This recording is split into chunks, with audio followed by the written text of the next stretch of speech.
Our colleagues from UNMAD, SECMED in Lima, Bolivia, Brazil, COFEBRIS from Mexico, the social protection from Colombia, Chile, colleagues from the private sector, and Carolina from Lima, Lucia, Ayala, Rosa Maria from Paraguay, and the rest of the colleagues from Peru, Honduras, Costa Rica. Thank you very much to all for your participation. We have 150 participants, so we will be starting in a few minutes.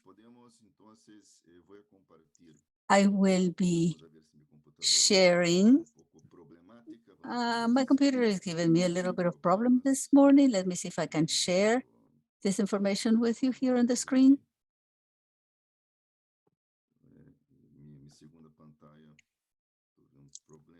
I had a problem with the second screen that I was using.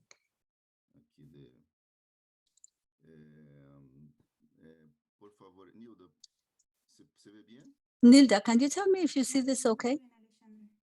Yes, we see okay. Thank you.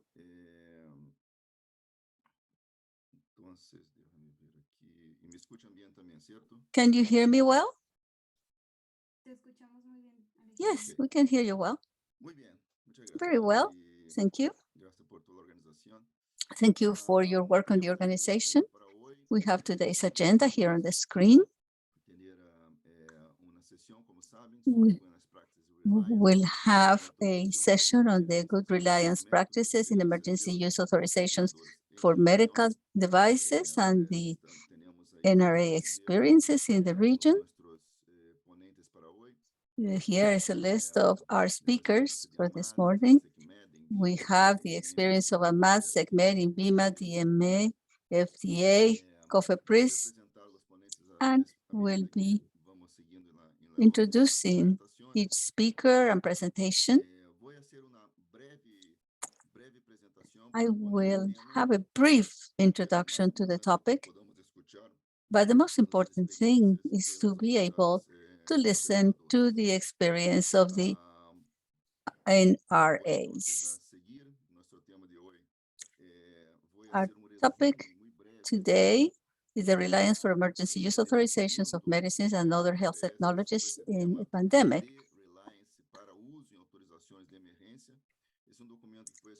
This document has been prepared within the context of the pandemic, but it doesn't specifically list just the pandemic, but it covers other topics. It is important to say that it is not a document that is specific to medical devices because it has the emergency use of medicines and other medical products that are applicable and policies that are applicable to medical devices. So when we discuss the agenda as an aggregate with the Secretariat of the Coalition, we thought that it was important to have this brief presentation to be able to give a context to what has been developed at the beginning of the pandemic. So this is the contents of the document. I will not read every point, but very briefly, we will touch upon each one of these in accordance with the time. We have versions in English and Spanish in our website. We have the links here. And the objective of this document is to give guidance to the RNAs on the regulatory systems and some practical ways to use Reliance to authorize the emergency use of drugs and other health technologies. So here are the main concepts that you already know. So I'm just putting this here to organize my presentation. They'll have the definition of Reliance. This is one of the points which is perhaps more difficult to translate. into Spanish, we don't have one ideal word in Spanish for reliance or in Portuguese to translate this concept. So for this reason, we have decided to use the English term in Spanish and Portuguese and call it reliance. So this is an act whereby the RNA in a jurisdiction takes into account and gives importance to the evaluations from other RNAs to reach their decision. So we have a reliance as a concept of systematic acceptance of the evaluations by other NRA. So I think it is important to consider this. We have a legal framework for the concept of reliance to give transparency and to have competence in this. So in which case should the NRAs consider the possibility of authorizing emergency use? So we have some parameters here. We have a health emergency. We can use this to treat or to diagnose a disease, also to see what adequate measures should be taken. Also, we have to consider the risk evaluation as an essential component of any authorization for emergency use.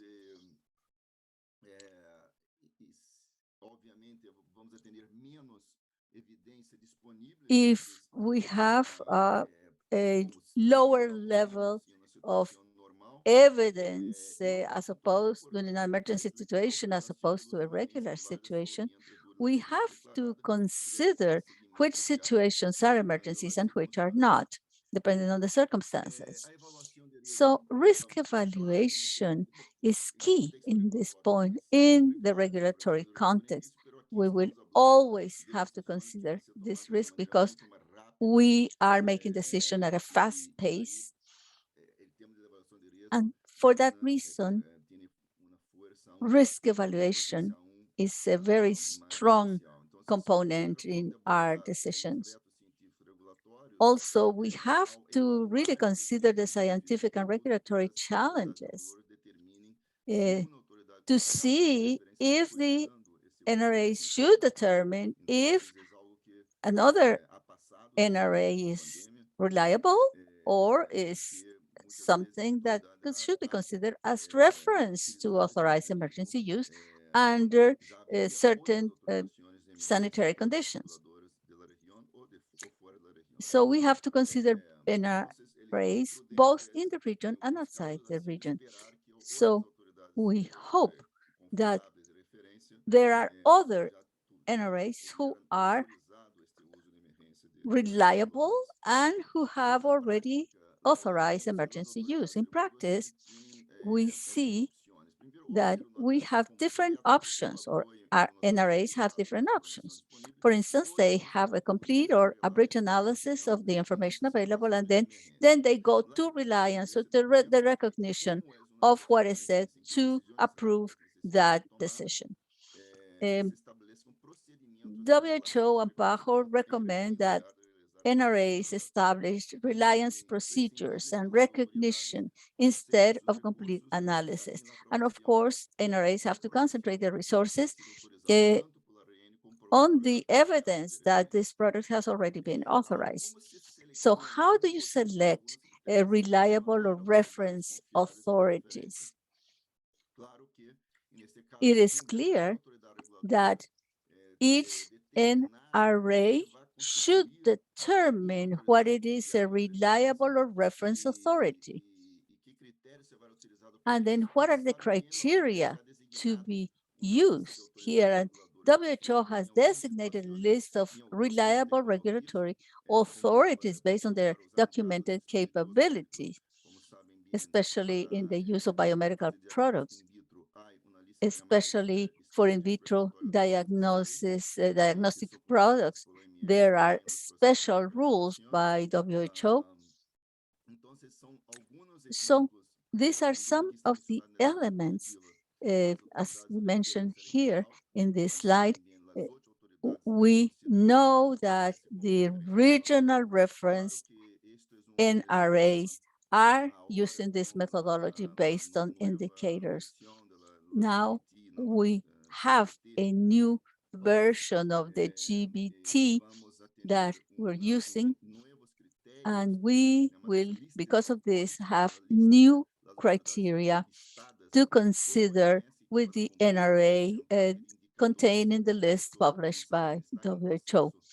This year, we will begin a process of implementation, or actually transition, to conduct new evaluations, including medical devices. Starting this year, we will be conducting piloting studies and exercises, and we hope that next year we will be able to have the proper conditions to conduct evaluations of the NRAs.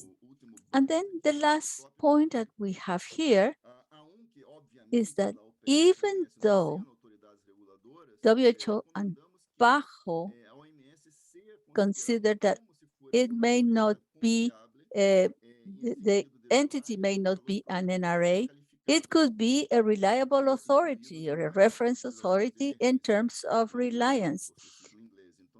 So this is, of course, related to some products that are pre-qualified or included in the EUL list for emergency use. We have regulatory systems that are already using the CRPs, and some of the Caribbean countries have information on pre-qualified products, such as drugs, for their NRAs. So these procedures are based on pre-qualified products, but for in vitro diagnosis, we don't have a reliance principle, but many countries in Africa and other areas already have that. So we will be announcing some new developments in the meetings that we will have this afternoon and tomorrow morning with the regulatory authorities to promote the use of these tools, especially for in vitro diagnostic products. So these are all concrete examples of the utilization of this mechanism. So when we look at the technical procedures and requirements recommended for emergency authorization use, we mention specifically the in vitro diagnostic products because we need pre-qualification, and we have that pre-qualification by WHO. So this is the minimum information that should be included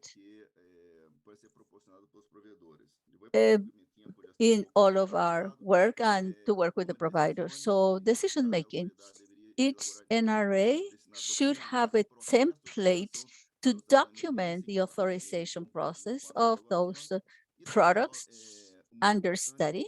And then it is important to have the post-marketing surveillance.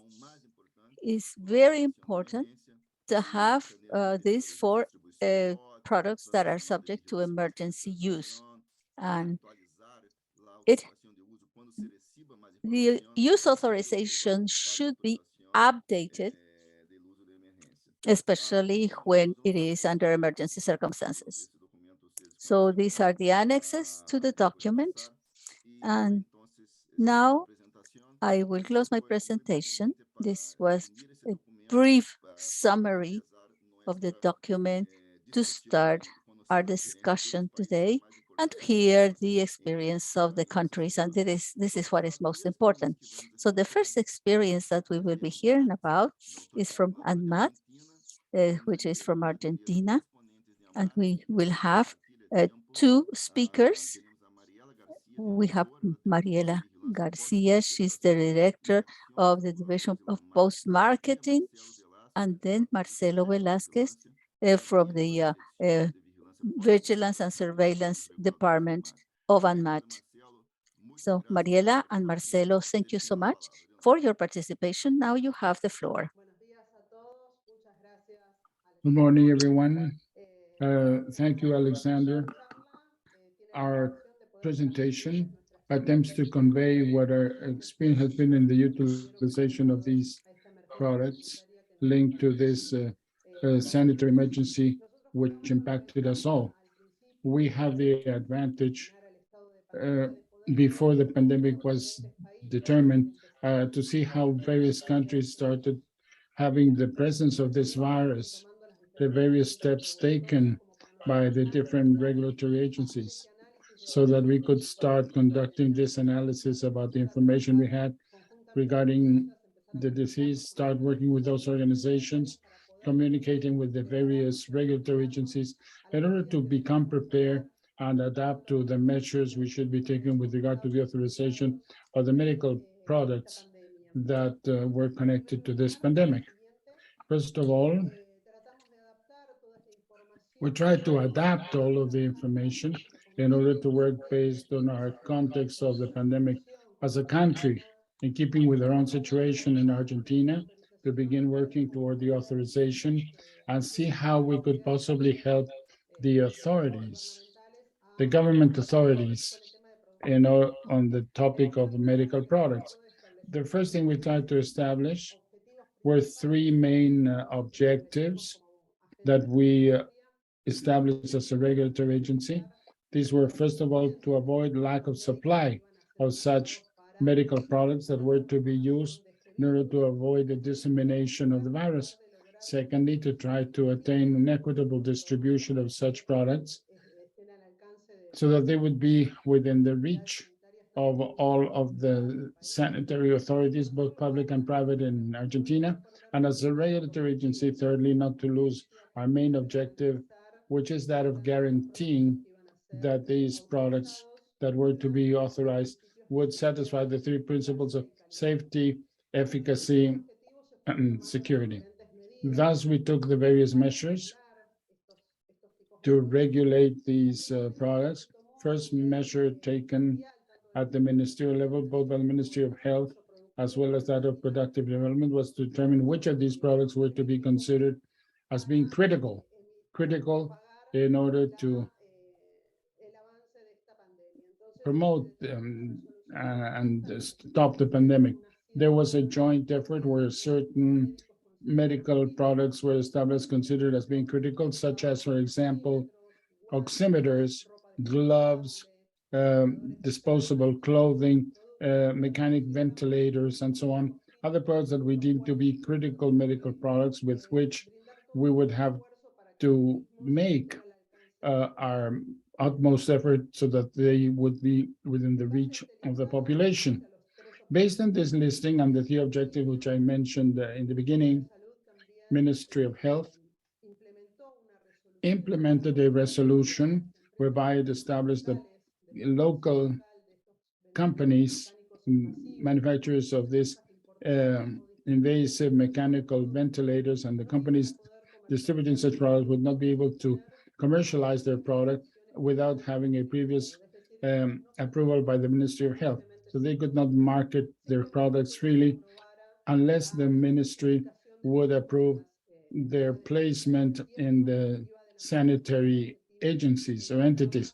This goes hand in hand with the first objective I mentioned, which was to avoid lack of supply and have an equitable distribution, which where at the country level, all of the health authorities would have this product that was so critical in the initial phase of the pandemic. Another measure taken was to establish by way of a Decree 333, which was done by the National Executive Branch, was to eliminate taxes for the importation of these critical inputs, which I mentioned before. By means of this decree, it was so established that they would be paying no taxes for those imports, and this would make for their coming in to be faster and avoid in that way a lack of supply of these, and that they would be within the access of the population with expediency. As regards the specific measures that we use as a regulatory authority, Ingeniero Marcelo Velázquez will be discussing them with you next. Thank you. Good morning, everyone. We will now be discussing all the mechanisms implemented by the sanitary authority and the National Medical Products Agency. This had to do with the habilitation, facilitation of importation and making and fabrication of these products and registration of class 1, class 2, and class 3 elements that we deem to be critical. We start with this facilitation. All of the regulatory framework for the implementation of this type of companies was published on the web page. And all the mechanisms that were implemented were initial facilitation for companies that were importing and we wanted to import these physical products, and also for those companies which had been approved, but they don't have within their category of certification a practice regarding these critical elements. So they had to open and widen the number of products. Also, controlling remote and distant infections. With regard to medical products, several mechanisms were used. First of all, class 1 and 2, for which we use the digital platform known as Elena in order to facilitate the procedure. Something that was mentioned by my colleague too was the intervention with regard to the process of incoming into the country of products such as mouth covers, masks, infrared thermometers, and others. In accordance with this registration, mechanic ventilator for intensive care considered as class 3 for according to the Argentine regulation, for which a expeditious mechanism was adopted. We published on the web page which were the minimal requirements that should be satisfied by these products and the assay laboratory or the laboratory test that they must comply with and their functioning. Also, we must say that before the pandemic, Argentina had 3 manufacturing companies that made these products, 2 of which are inside the country. For this purpose, these companies increased their production, and one of them also brought in a special plant with a factory that was not limited to medical products. All of this in order to have all these products available. In discussing the national development, and there's some 40 projects that were assessed by the technical group. Out of those 40 projects, there were recorded as being latent 7. So this means that those were met with the lab test as well as the functioning tests. We must say that in the registration that was issued for this equipment, we have the following legend that says equipment to be used in the absence of a mechanic ventilator of a conventional sort. Another category of these medical products that had been included this struggle against COVID-19 were the reactives in vitro. For this, official fitting of the regulatory framework of these products had to be made. Also, with the participation here of technical groups, as well as other regulatory authorities, PAHO and WHO. In Argentina, they published 2 guidelines for the submission of the assessment of the development for SATCOR2.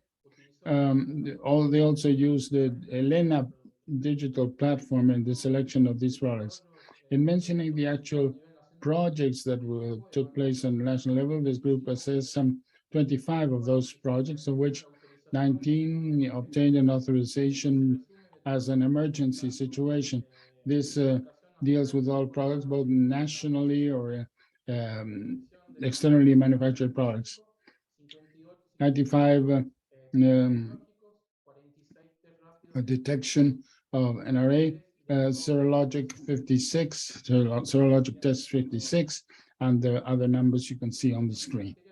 Also, with regard to surveillance and marketing, the evaluation of attention of all these elements having to do with the quality and relating not just to these critical medical products, but also to the other products we now have in the market. We also done the follow-up dissemination in the field, which has to do with the results of the critical medical products. We also got information about medical products, illegitimate products, which had been falsified or which did not have the necessary registration or where the company was not authorized. Something important we must underscore was the communication that the regulatory authority kept together with the various actors. In this case, the medical products industry, the sanitary authorities, as well as the scientific associations and the population in general. For this, surveillance and regulatory agencies prepared gave a whole series of online seminars where the different topics were discussed. Emergency mechanisms for facilitation, registration of critical products related to the COVID-19 pandemic, technical surveillance for the purchase and safe use of medical products, the incidents on the pandemic of companies that have been authorized, and also the life cycle of any given product. By way of a conclusion, we may state that indeed we managed to have a general digitization of all the steps that our organization has to give them continuity. We also conducted an adaptation of the emergent agency agenda for COVID-19 and the agenda planified by the National Institute. Also, the actual implementation and remote inspection and virtual in the plants, incorporating telework mode, which as of the month of March, the national government started to have total isolation of all workers. Therefore, all the work had to be conducted remotely. Also, the personnel of ANMAT had access to the GDE, which is the system of documentary information. Also, on a regional and international basis, we mentioned an increase of technical and regulatory dialogue with other regulatory agencies. We strengthened further the links among the various agencies in the region. Also, the creation of participation strategies and belonging in the space of convergence and regulatory harmonization. And lastly, an opportunity for regulatory decision-making of a collective nature. Thank you so very much for your attention, and we're at your convenience for any consultation or questions you may wish to pose.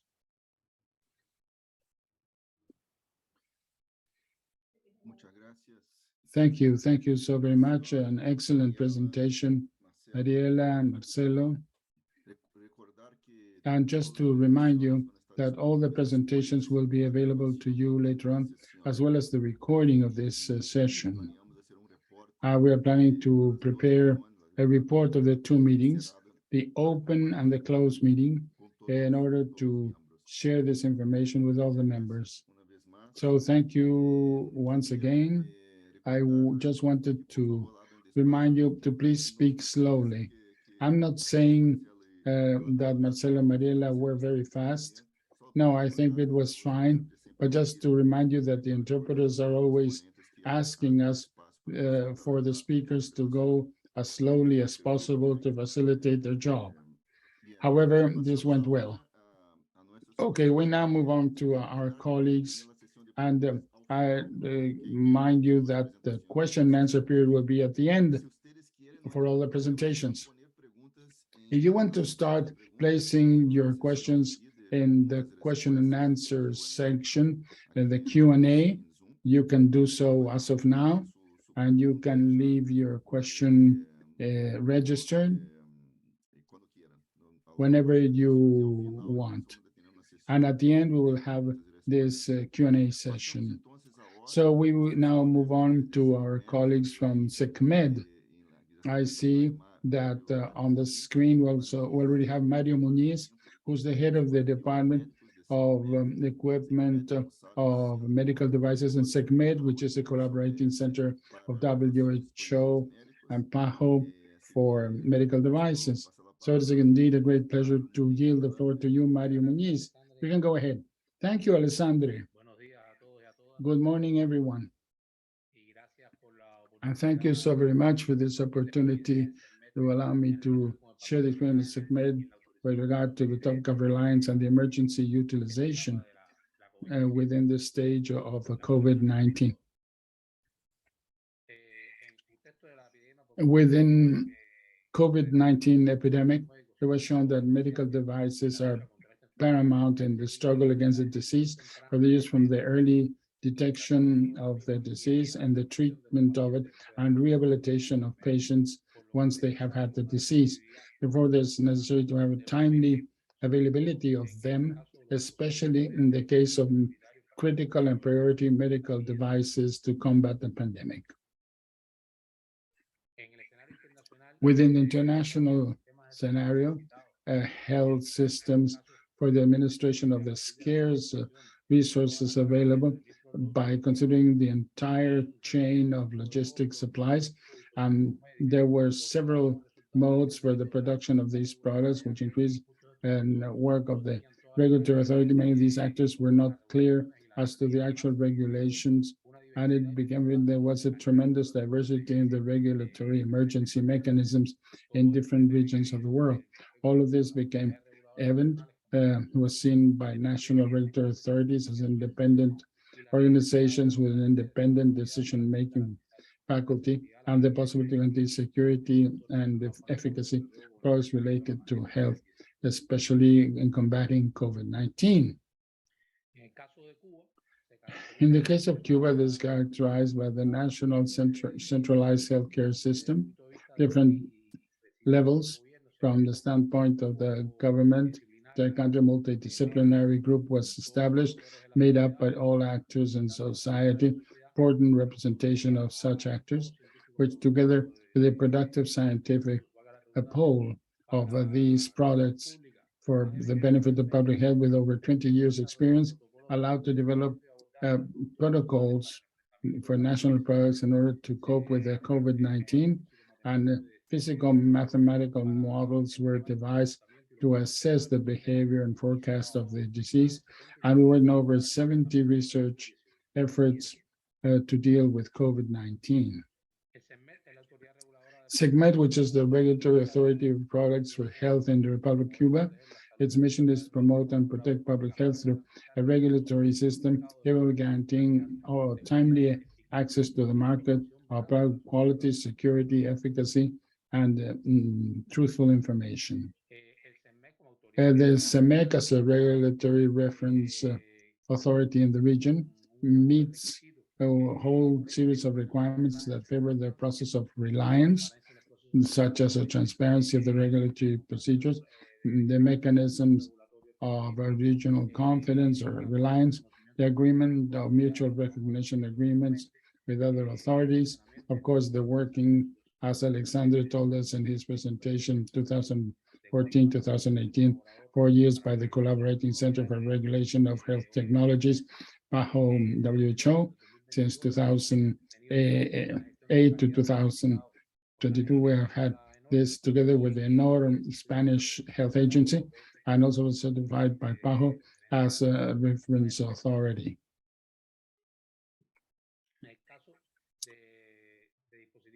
With regard to these medical devices and the compliance with these requirements, part of the regional group of regulation of these medical devices, participate in research with the PARV network and exchange of information and medical devices, but in the implementation of the REDMA product. We have IMDRF work such as the technical diagnosis for in vitro diagnosis, and part of the WHO in the establishment of tools with the inclusion of medical devices and the update of the regulatory model in which we have also been participating by way of our specialists as part of this working group, and all of the training efforts that have taken place in the region and which will be broadened further with regard to the training of the group of authorities that will be participating in the closed session. In the case of the medical devices, as an example of the confidence or reliance that we have with regard to regulation, is 86 established of class 1 non-sterile devices which do not require an update of the model and which do not have mechanical, that it was sufficient to have a sanitary registration. The country that has a regulatory program based on the essential safety and efficacy requirements recommended internationally, such as country members of the management committee of the IMF, and those countries were applying to these regulations. They did not have to present evidence such as validations, reports for software, or biological preclinical evidence, or reports of basic safety. Also, within the COVID-19 framework, we had several regulating actions to guarantee the vitality of the national health system. We developed several regulating statements. We worked on the evaluation of authorizations of marketing. We also have worked on the review of the regulatory auditing system to strengthen also the post-market and surveillance, and also regulatory follow-up to make sure that we work with all national and international manufacturers to be able to guarantee the development of the products within the proper regulatory framework and marketing framework. In parallel, we have already worked on the dissemination of norms for this regulating process within the COVID-19 conditions. About the decisions on regulation, we gave accelerated authority for the use of different medical equipment in accordance with Article 103 of the rule for the evaluation and control of medical equipment. Also Regulation ER 16/2012 that also gives special permission for the exceptional use of medical devices. Resolution 5420 about the authorization for emergency use.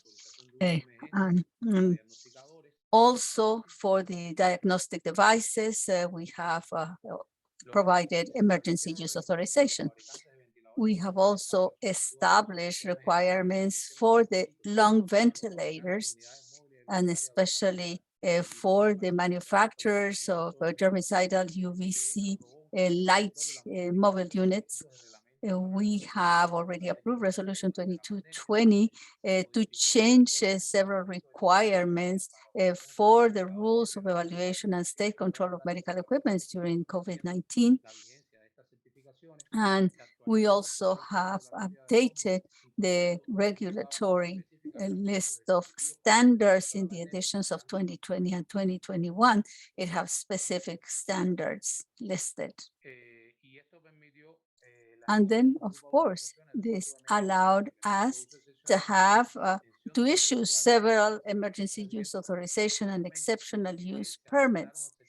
Also, we accepted several certificates from the well-known NRAs, and we reviewed the documentation outside the production sites. And also, periodically, we have been reviewing the alerts and notifications of safety coming from the NRAs to make sure that all of these devices have been used or have being in use by the National Health Service.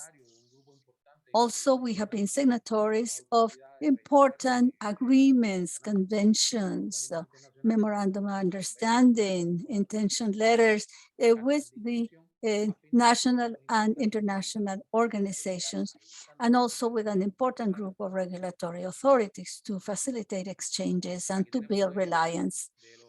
We have an example here of the international instruments in which we're signatories. These are authorities and organizations listed here.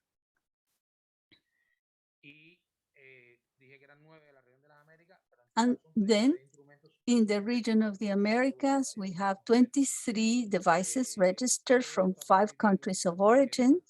And during the past 2 years of the pandemic, we have been able to grant accelerated registration to these 23 devices coming from those countries.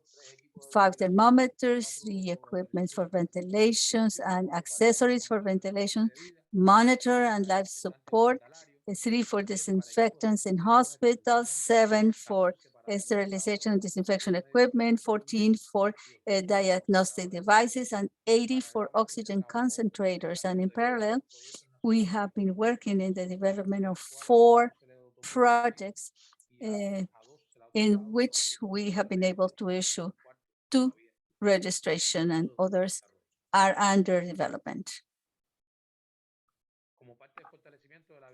As part of the strengthening of post-marketing surveillance, we have had 54 in 2021. We had 54 risk communications, 15 communications with the manufacturers, 3 security alerts, and we also, in parallel, we have been working on timely information related to the safe use of medical devices used in the National Health Service. So in this sense, we have demonstrated the importance of collaboration among regulatory authorities, governments, international organizations, testing labs, and industries to be able to fight effectively the COVID-19 pandemic. So it is important to underline the creation of multidisciplinary work groups to share work and to have documentable evidence available for decision makers in a timely manner. Also, we have worked on the systematic update of all the information. We have taken into consideration the strategic importance and the need to develop a common emergency use pathway at the regional level. And I thank you very much for your attention.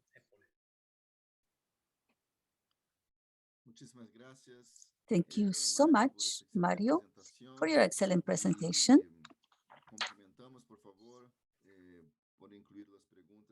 Please write down your questions and concerns and comments in the question and answer section. And our next presentation, I would like to invite Lucia Ayala, Director of Medical Devices and other BIMA devices. She's from Colombia. Lucia, it's a pleasure to have you here, and you have the floor. Good morning, everybody. Thank you so much, Alexander, for your kind invitation. This is a very interesting session. Can you hear me well? Yes, I can hear you perfectly well. So, I am a representative of Colombia, the health authority. I am Lucia Ayala, and we have the Institute of Surveillance of Drugs and Medicines, as in BIMA, and we have other entities such as the Ministry of Health, the Secretariats of Health, the National Institutes of Health, and I will mention them as I go along in my presentation because all of them have been interacting during the pandemic. So this is the experience of Colombia in the good practices of Reliance in the authorization for emergency use of medical devices. However, even though we will be talking about medical devices, I will mention that we also have other experiences with drugs in this type of topic and organization. Thank you. I am Lucia Ayala. Thank you. So, as I mentioned before, Colombia has a health authority that is in Lima, and we work with transparency, efficiency, and sanitary status, always thinking of the basis of digital transformation in processes, technologies, and human resources. I would like to mention that even though we do not have a standard for emergency use, or we didn't have any legislation like the United States had, we did have a legal mechanism to be able to take care of emergencies. So this mechanism was used before the pandemic, especially in the case of drugs.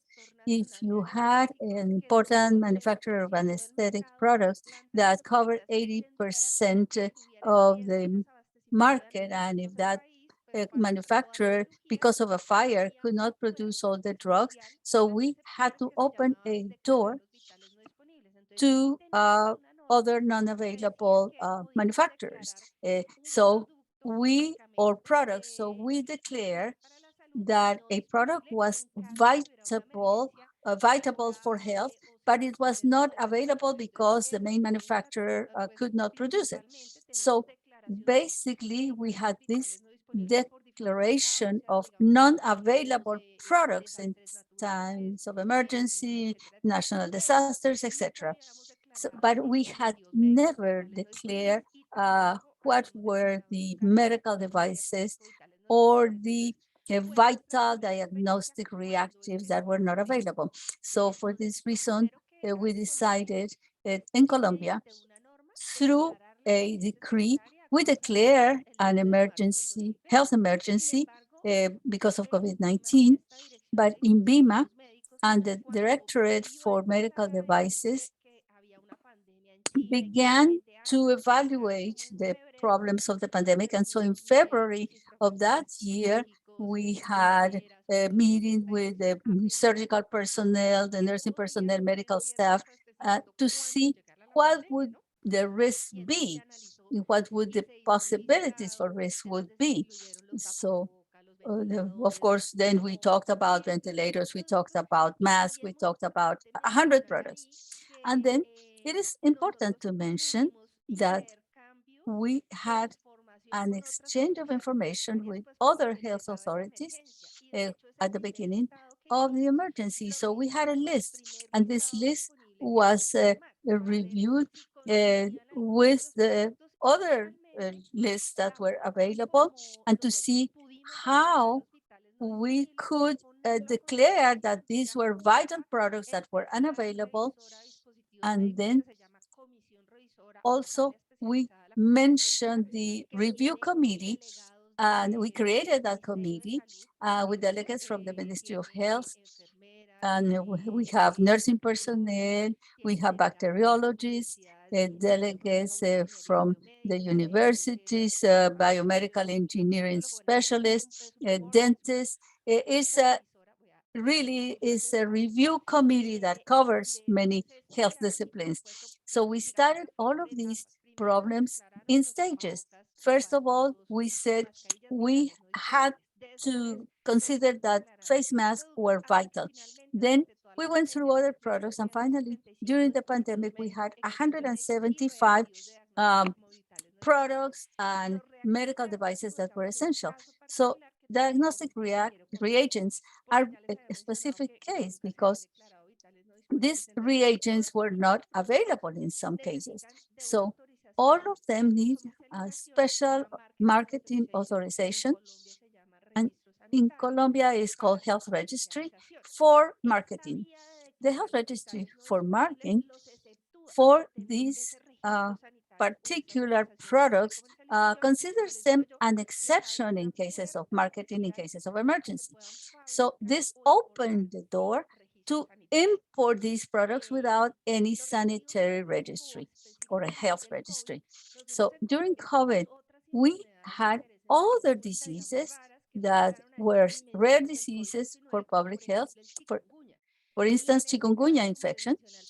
And then at the beginning, we had mentioned the National Institutes of Health, which is the CDC, like the CDC in the United States, and they were responsible for diagnosis and epidemiological surveillance, and they had a monopoly for those tasks. There were some exceptions in which INVIMA does not give authorization for marketing for this type of diagnostic reagents. And so since we did not know the dimension and the magnitude of the problem, we could not issue any marketing request because at that time we didn't know what we would need exactly.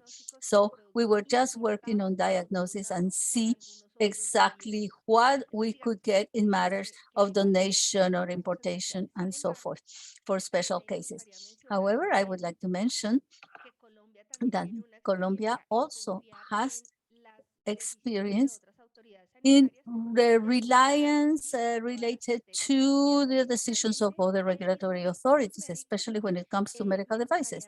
So in this case, I would like to mention that within the requirements that we established in our decree to be able to grant these authorizations, we wanted to have a sales certificate. For instance, in the US, we have emergency use listing, and that was not a certificate, but it was kind of like an authorization. So we were able to accept the emergency use listing here in Colombia to be able to give a health registry. And here I would like to explain, like in the next slide, but before going to the next slide, I would like to mention that the government also issued a special decree that allowed us to give priority to the marketing requests in order to speed up the registration in the health authorities. If we had a request for the coronavirus reagent, diagnostic reagent, that had priority. And then, of course, this decree allowed me to have this priority. And so the emergency use listing was included there. So here, we have the two ways. I had the traditional way, which works normally, is in the left-hand side. So the manufacturer is requesting a health registry. These decrees are 16 to 17 years old. This is for diagnostic reagents. And then I have on the right-hand side, the flexibilization for the requirements to import and manufacture medical devices and reagents under the Decree 1148 of 2020. This is important because it means a health emergency. And so for that reason, I was able to go to that way for diagnostic reagents. So we had an enormous manufacturing boom. We had 19 factories, manufacturers, and then we were able to increase the number of manufacturers to 2,500. These are enormous figures, especially when it comes, when we realize that before we had to import all of these products. So it is important to mention also that this declaration and this flexibilization given to us by Decree 1148 was only during the health emergency. So if we have another emergency during the time not covered by this decree, we have to go through other measures. So this is exactly what I mentioned before, both for the importation of the exceptional import or the import under exceptional circumstances. We did not have in the past a norm or a standard for the importation of these products. under emergency use. We continue to use the normal channels, but in case of emergencies, for instance, in March, when we started to receive the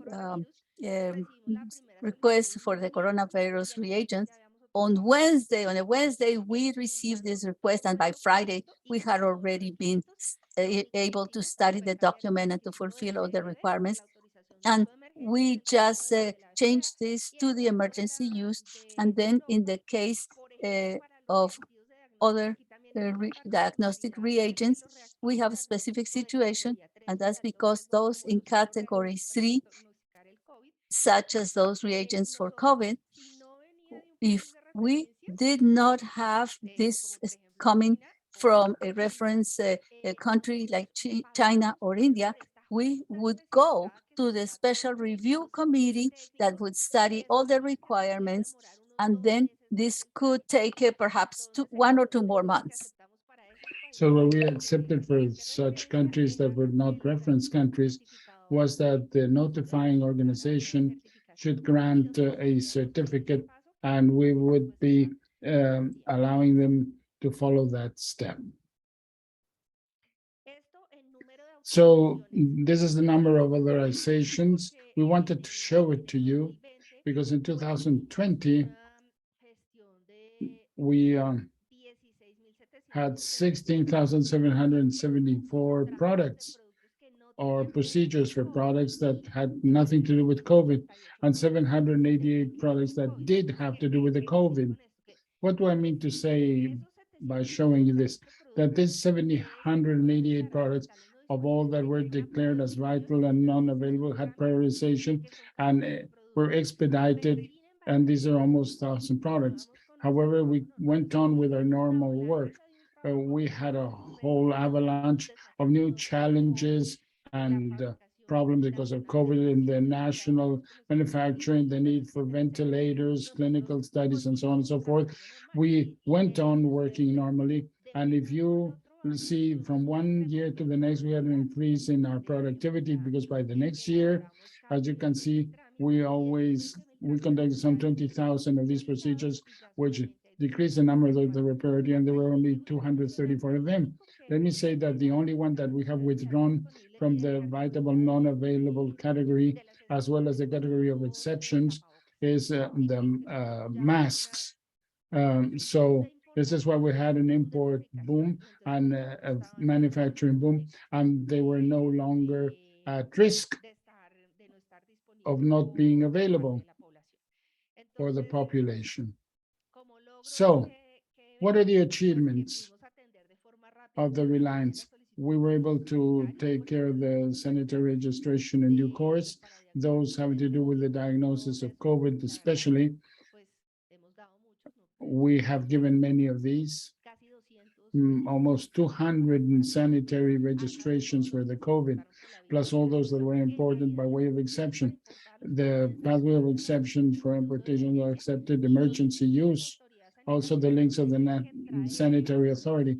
They do not have to show a physical document or special document, but with a very link of the authority where you could see what is the national authority that had adopted it or approved it, we would allow it for its importation and being marketed in Colombia.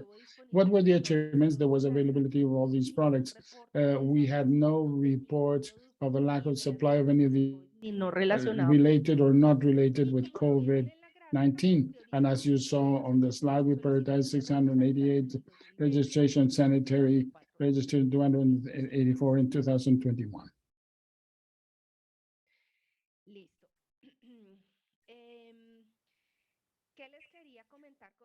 What did I want to tell you with regard to emergency use authorizations? The government extended one of these authorizations to approve the COVID vaccines, which is now enforced. This is a temporary measure, and we don't have it for medical PPs. However, we're already working together with other bodies and agencies in the government that will be shown on the following slide toward a future standard for the authorization of emergency use for medical devices as well, foreseeing that there might be another pandemic in the future. So here is what I said before. Colombia is indeed working throughout this year toward the elaboration together with the Ministry of Health of a standard for emergency use or for medical devices, preparing for the future. And we are doing this, by the way, with the support of the Ministry of Health, the Ministry of Foreign Trade, the National Department of Planning, and the so-called project of regulatory convergence in the region, which is with us here all the time. And it has certain steps to be followed in Colombia. We're now in the step of analyzing the normative impact. There are also cases on which we have also been working on building the tree of problems and some other issues. I think this is basically what we wanted to share with you, especially as to the questions that you asked regarding Reliance and what Colombia has been doing as regards relying on the decisions made by other sanitary authorities. Thank you so very much indeed. Thank you, Lucia. Excellent presentation to hear the experience of INVIMA. Very clear presentation. Let us now move on to the next case, the next presentation. This will be the experience of the National Office of Authorization, the regulatory authority in El Salvador. And I would like to ask Mario Vega to be kind enough to take the floor. Mario, great pleasure having you with us this morning. I yield the floor to you. Go ahead. Muchas gracias, Alexandre. Thank you very much, Alexandre. Bueno, de parte de la Dirección Nacional de Medicamentos, yo he sido la persona a la que han designado para poder hablarles un poquito acerca de la experiencia que hemos tenido. Siguiente diapositiva. Principalmente, quizás como poniendo un poquito en contexto sobre todo lo que sucedió. Básicamente en El Salvador, todo surgió en base, por lo menos para dispositivos médicos, todo surgió en base al decreto legislativo número 593, un decreto que se estableció por la Asamblea Legislativa de este país en el año 2020, precisamente para poder combatir el contexto, todos los problemas, todos los desafíos que se venían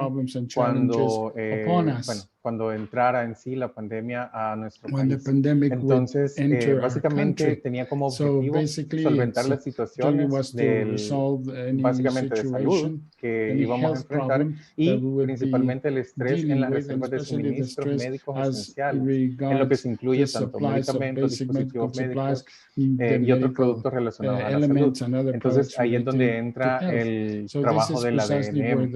La Dirección Nacional de Medicamentos es el ente regulador de dispositivos médicos, entre otros productos, de El Salvador. Entonces, dentro de la ley de medicamentos se establece que nosotros como autoridad reguladora, además de todas las funciones regulatorias como tal, tenemos que garantizar el acceso y disponibilidad de dispositivos médicos en el país. Entonces, de ahí empieza a surgir todo el contexto que se va a ir desarrollando en este año. Siguiente diapositiva. And you can see on the next slide. Entonces, básicamente en ese contexto, ¿qué es lo que sucedió? Prácticamente, como la DNM es la encargada de la regulación de los dispositivos médicos, entonces se tomaron medidas extraordinarias para poder autorizar la importación de productos que fueran, tal como explicaba nuestra compañera de Colombia, básicamente eran como vitales no disponibles, eran algo que a lo mejor no se contaban con suficientes registros sanitarios o suficientes importadores o suficientes proveedores en sí de productos que nos ayudaran a combatir la pandemia. Entre esos productos pueden ser como mascarillas, como protectores, trajes de protección, como ventiladores mecánicos, entre otros. Entonces, bajo nuestra legislación tenemos una figura que se llama permisos especiales, que es básicamente como un permiso especial de importación. Este permiso especial de importación obedece a ciertas características o ciertas condiciones para que pueda suceder. Entonces, como por ejemplo, permisos especiales al momento de realizar una donación, al momento de importar un dispositivo médico que sea de uso propio, de uso personal. Entonces, dentro de estas, entre muchas otras otras cosas se mencionan aquellos que vienen relacionados al contexto de una emergencia de salud pública. Entonces, en El Salvador nos fuimos por esta vía. Primero, en el 2020, con la autorización de importaciones mediante ese tipo de permisos especiales. Entonces, y hay que tener en cuenta que El Salvador es un país que es casi que puramente importador de dispositivos médicos. Son muy pocos los fabricantes nacionales de dispositivos médicos como tal. Y bueno, los productos en sí que fabrican los pocos fabricantes acá nacionales, sí eran de relevancia, pero no tanto como, digamos, no íbamos a producir de forma nacional un ventilador mecánico u otros sistemas que tenían que ver para el contexto de la pandemia. Siguiente diapositiva, por favor. Entonces, nosotros acá en la DNM trabajamos también en conjunto con el Sistema Nacional Integrado de Salud para la autorización de ciertos productos. Siguiente diapositiva, por favor. Trabajamos con respecto en conjunto con el Sistema Nacional Integrado de Salud, que se encuentra conformado por la parte de seguridad social, que es nuestro Instituto Salvadoreño de Seguro Social, con nuestra red de hospitales nacionales, que son las redes del Ministerio de Salud, Sanidad Militar, Bienestar Magisterial y algunos hospitales que son privados. La idea es que entre todos se identificara ciertas necesidades de dispositivos médicos, identificando registros existentes para ver cuáles son los que aplicaban para una importación en base a la necesidad por medio de un permiso especial de importación. Entonces, ¿qué productos eran los que eran importados como tal? Pues encontramos mascarillas, gorras, zapateras, lentes, batas, guantes, trajes de protección personal, caretas, termómetros, ventiladores mecánicos, oxímetros, entonces pruebas COVID, medios de transporte, entre otros. Dentro de todos estos productos hay muchos que pueden o no ser clasificados como dispositivos médicos. Y ese era uno de los principales desafíos que como Dirección Nacional de Medicamentos teníamos sobre qué es lo que Tienes dos audios abiertos, obligación por un mandato de ley de regular y poder autorizar mediante ciertas vías, ya sea por registro sanitario, por el permiso la modalidad de importación que les comentaba, o si en realidad estos productos no eran regulados como tal. Siguiente diapositiva, por favor. Entonces, básicamente de ahí partía como el análisis. Los requisitos establecidos para un permiso especial de importación, a veces son muy administrativos, pero hay una parte en la que sí nos podemos centrar. Dentro de esos requisitos estaban la solicitud, la factura, descripción de productos, es decir, identificar y describir qué tipo de productos son los que están importando y cuáles están sometiéndose a esta modalidad de importación. Luego la justificación, o sea, el por qué quieren importar esos productos, ya sea un uso comercial, un uso interno de empresa o para el personal, unas donaciones, o entre otros. Entonces, aquí se identifica como una necesidad. Si la justificación es por suplir una necesidad de salud pública, entonces lo tomábamos por esa vía en el año 2020. Entonces, ahí era un requisito también ser o haber estado inscrito como importador de dispositivos médicos ante la DNM. Entonces, dentro de esos permisos hay un requisito que es muy fundamental a la hora de evaluar esto y es la información técnica. Lo englobo como información técnica precisamente porque lleva muchos aspectos. Siguiente diapositiva, por favor.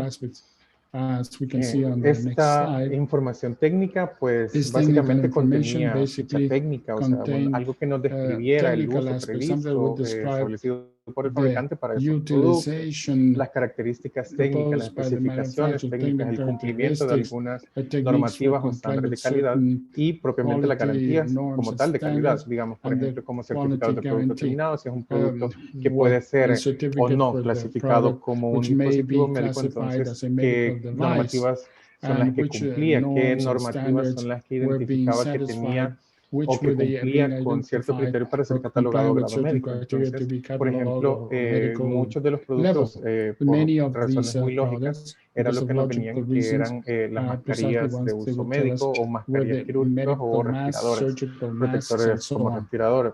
Entonces, breathing La mayoría devices, de estos etc. venían de diferentes países, entre ellos China, Dicen que de tu principalmente. micrófono Entonces, se ya oye un dicen audio muchos, en o en su inglés y en mayoría, que español. en la etiqueta que ¿Quieres que lo son de tome? ¿Quieres que yo lo tome? no uso médico, no son de uso médico. Entonces, la exigencia de esto, pues ya no abarcaba normativas de uso médico, y por tanto nosotros en resoluciones de So, autorizaciones de to be able importación to se le solve detallaba esta our información, dado que problems, se realizaba una we investigación, provided se detailed revisaba también information, las autorizaciones de and emergencia en otras we agencias just wanted reguladoras to make a las cuales sure nosotros that tomábamos all como the referencia. Entonces, ahí es donde entra authorizations, propiamente lo de Reliance, emergency que authorizations were nosotros acá propiamente presented. verificábamos primero si So, ese first producto of como all, tal, if en base we a la had documentación a técnica que nos product presentaba, based información on the provista por el clinical fabricante en conditions el sitio web, presented, buscábamos por nuestros we medios también were toda la looking información complementaria to necesaria para have poder evaluar el complementary producto, de manera information que el trámite fuera lo más so expedito that posible, we precisamente para suplir consider la necesidad, ¿verdad? this as Pero the cuando se encontraba que most, había as the una, faster por ejemplo, system. la etiqueta que So aparece arriba, que es un producto que sí we ya propiamente dice consider a mascarilla project, for instance, quirúrgica de uso médico, o sea, for médica, instance, like it entonces ya says se here, identificaba, se buscaban medical registros surgical sanitarios en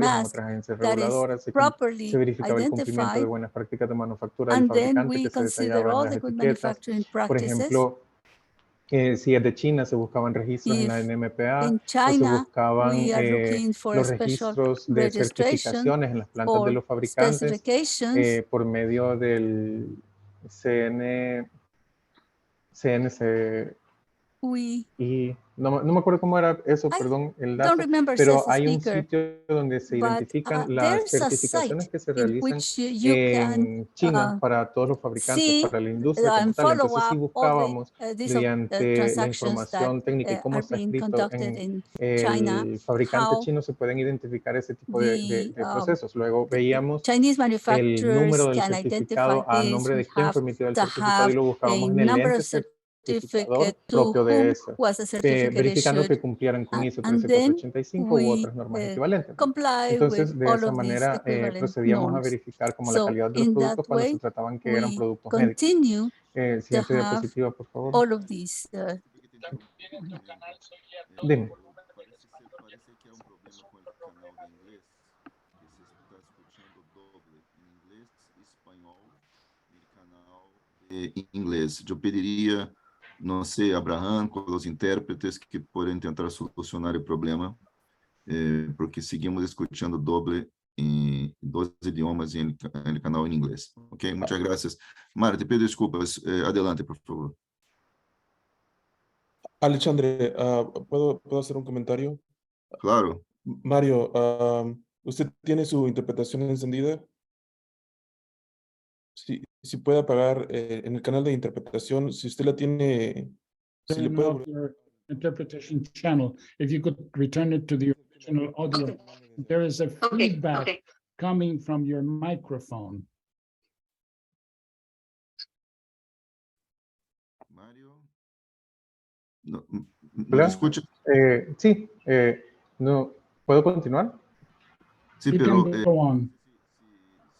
I don't know if you managed to understand what Abraham told you. If you can make certain whether your audio is connected to the interpreting channel or the original audio. Sí, ahorita estoy en el That's audio why original. we're hearing both of them. I have the original audio. Let us see if the problem has now been Bueno, resolved. You can go continúo ahead. entonces. Let us En la siguiente continue. diapositiva ya On the next mostramos slide, propiamente lo we have que shown indeed corresponde a la evaluación that which técnica, has to a do lo with que the se hacía technical propiamente evaluation, al momento that which de happened recibir at the moment una of solicitud de importación receiving an especial import o permiso de request importación especial. or Entonces, básicamente se special centraba en tres import factores: los request. fines It establecidos was para el three producto, para factors: identificar purposes si of es o the no product, clasificado un identify dispositivo whether it's médico, si classified as puede a ser medical más orientado a personnel, la parte whether de it can be equipo de geared protección for personal, por the ejemplo, personal para el área de PPE la industria, equipment o si en in realidad the es un equipo de industry, protección personal or whether orientado it is más a grado PPE médico, al uso oriented to médico, medical o si purposes, en algún or momento eso se else podía whether clasificar at any como given point in time that could be classified suficientemente as something que being cumplía con los requisitos para that poder would be ser utilizado satisfying the de esa manera. requirements Luego estaban las and garantías de calidad, used y in es such donde a les way. Then comento it que was ahí es donde se quality inició, guarantee. por así This is decirlo, precisely a where aplicar we started the actual propiamente el implementation Reliance acá en la DNM para dispositivos médicos, que era básicamente identificar las autorizaciones de otras agencias reguladoras para ese tipo de productos. Eso no solo nos ayudaba para identificar si es o no clasificado un dispositivo médico, sino que también habían agencias reguladoras que incluso estaban regulando precisamente por aspectos de seguridad productos que no necesariamente eran clasificados como dispositivos médicos. Entonces, ahí verificamos si fueron autorizados por algunas autorizaciones de emergencia o si ya contaban con registros sanitarios en otras agencias. Entonces eso se tomaba mucho al momento de poder evaluar y poder autorizar una importación especial. Luego verificábamos los certificados de buenas prácticas de manufactura. Muchas veces esto se realizaba por nuestros medios, como les comentaba antes, identificando el sitio web del fabricante, información complementaria. La idea era no retrasar mucho en sí los trámites de importación por la necesidad que se tenía, pero siempre teniendo muy en cuenta los aspectos de seguridad, pues que si se iba a permitir una importación, que eso no conllevara un problema de seguridad a la salud de la población.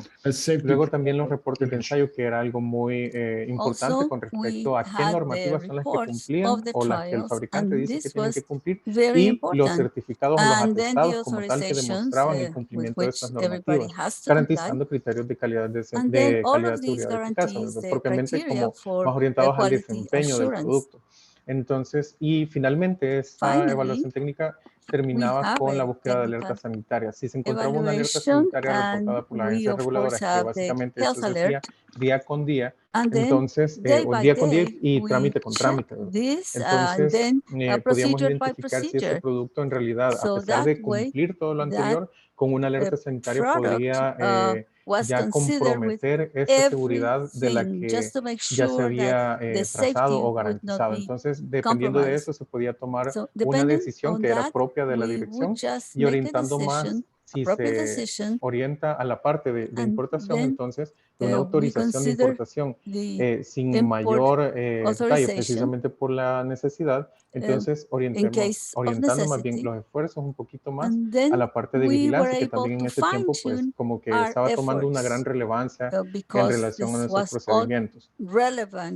Siguiente diapositiva, por favor. Next one, please.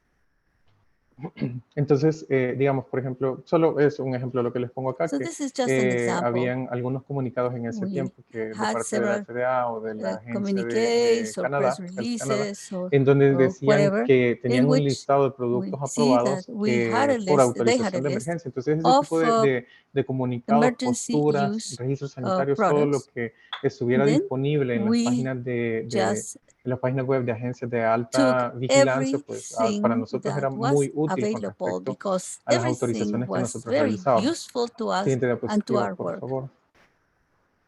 Entonces, ahí fue como comenzó propiamente en el 2020, pero entre el 2020 y el 2021 como tal, pues se vio la importancia de la aplicación de Reliance, no solamente en trámites de importación, sino que en todo lo demás, en trámites de registro y otras evaluaciones que se realizaron. Como contexto también, sí les comento que el Reliance acá en la DNM no era nuevo para ese tiempo, sino que ya existía desde el 2013 un reglamento, básicamente, que es el que podemos ver en pantalla, que es el reglamento especial para reconocimiento de registros sanitarios extranjeros. Entonces, tal como indican las buenas prácticas de Reliance, si no se cuenta una legislación propia para dispositivos médicos, entonces se puede hacer una interpretación de esta ley, de manera de que nosotros podamos tener las herramientas legales como para poder implementarlos. Entonces, este procedimiento de Reliance que se empezó en el 2020 mediante trámites de importaciones y en algunos casos también en registros sanitarios, como por ejemplo que viniera a registrarse un ventilador mecánico, que era muy importante en ese tiempo. Entonces, verificábamos no solamente que tuviera los certificados de venta libre, de buenas prácticas de manufactura, que eran como que los requisitos un poquito más difíciles de cumplir, por así decirlo. Entonces, verificábamos registros en otras agencias y no solamente en una, sino que en varias, en todas las posibles que existiesen. La verificación y validación de los certificados también que nos presentaran.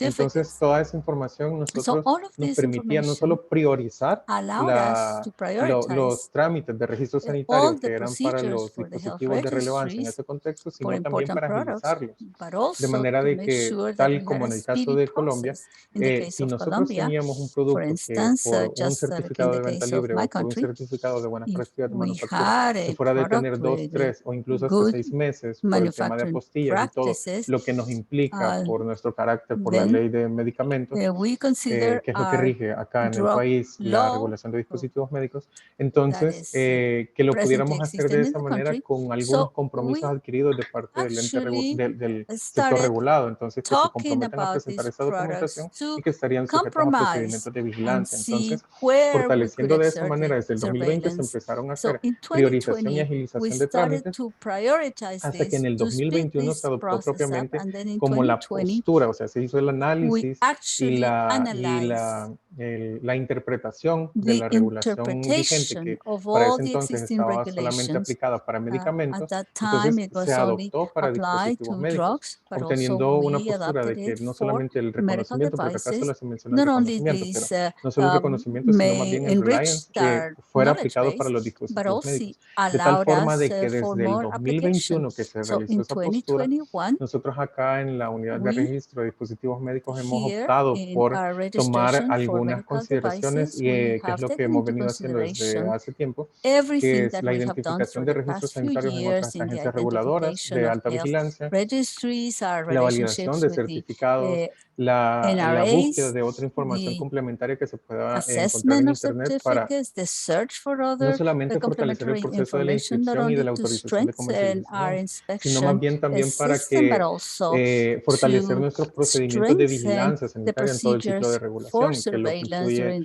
a tecnovigilancia, lo que incluye las inspecciones y fiscalización, etcétera, laboratorio de control de calidad, entre otros. Entonces, la idea es, por lo menos, que lo esencial, en algún momento se hizo de esta manera, lo esencial fuera pues lo que nos permita darle seguimiento mediante procedimientos de vigilancia, los procedimientos propios de la DNM, ya teniendo en cuenta ya teniendo en cuenta la certeza de que, y la seguridad de que otra agencia reguladora que puede ser a veces mucho más estricta, bueno, en la mayoría de veces mucho más estricta que nosotros, ya autorizó ese producto para comercialización en su país. Entonces, ese tipo de cosas nos hemos ido tomando, ¿verdad? Y la mayoría de estos procedimientos actualmente los estamos aplicando de una forma unilateral. Solamente nosotros verificamos las autorizaciones en otras agencias para nosotros adoptar esas decisiones, bueno, y más bien asignarles una ponderación en las evaluaciones que nosotros estamos haciendo, tomando siempre una orientación un poquito más a la tecnovigilancia.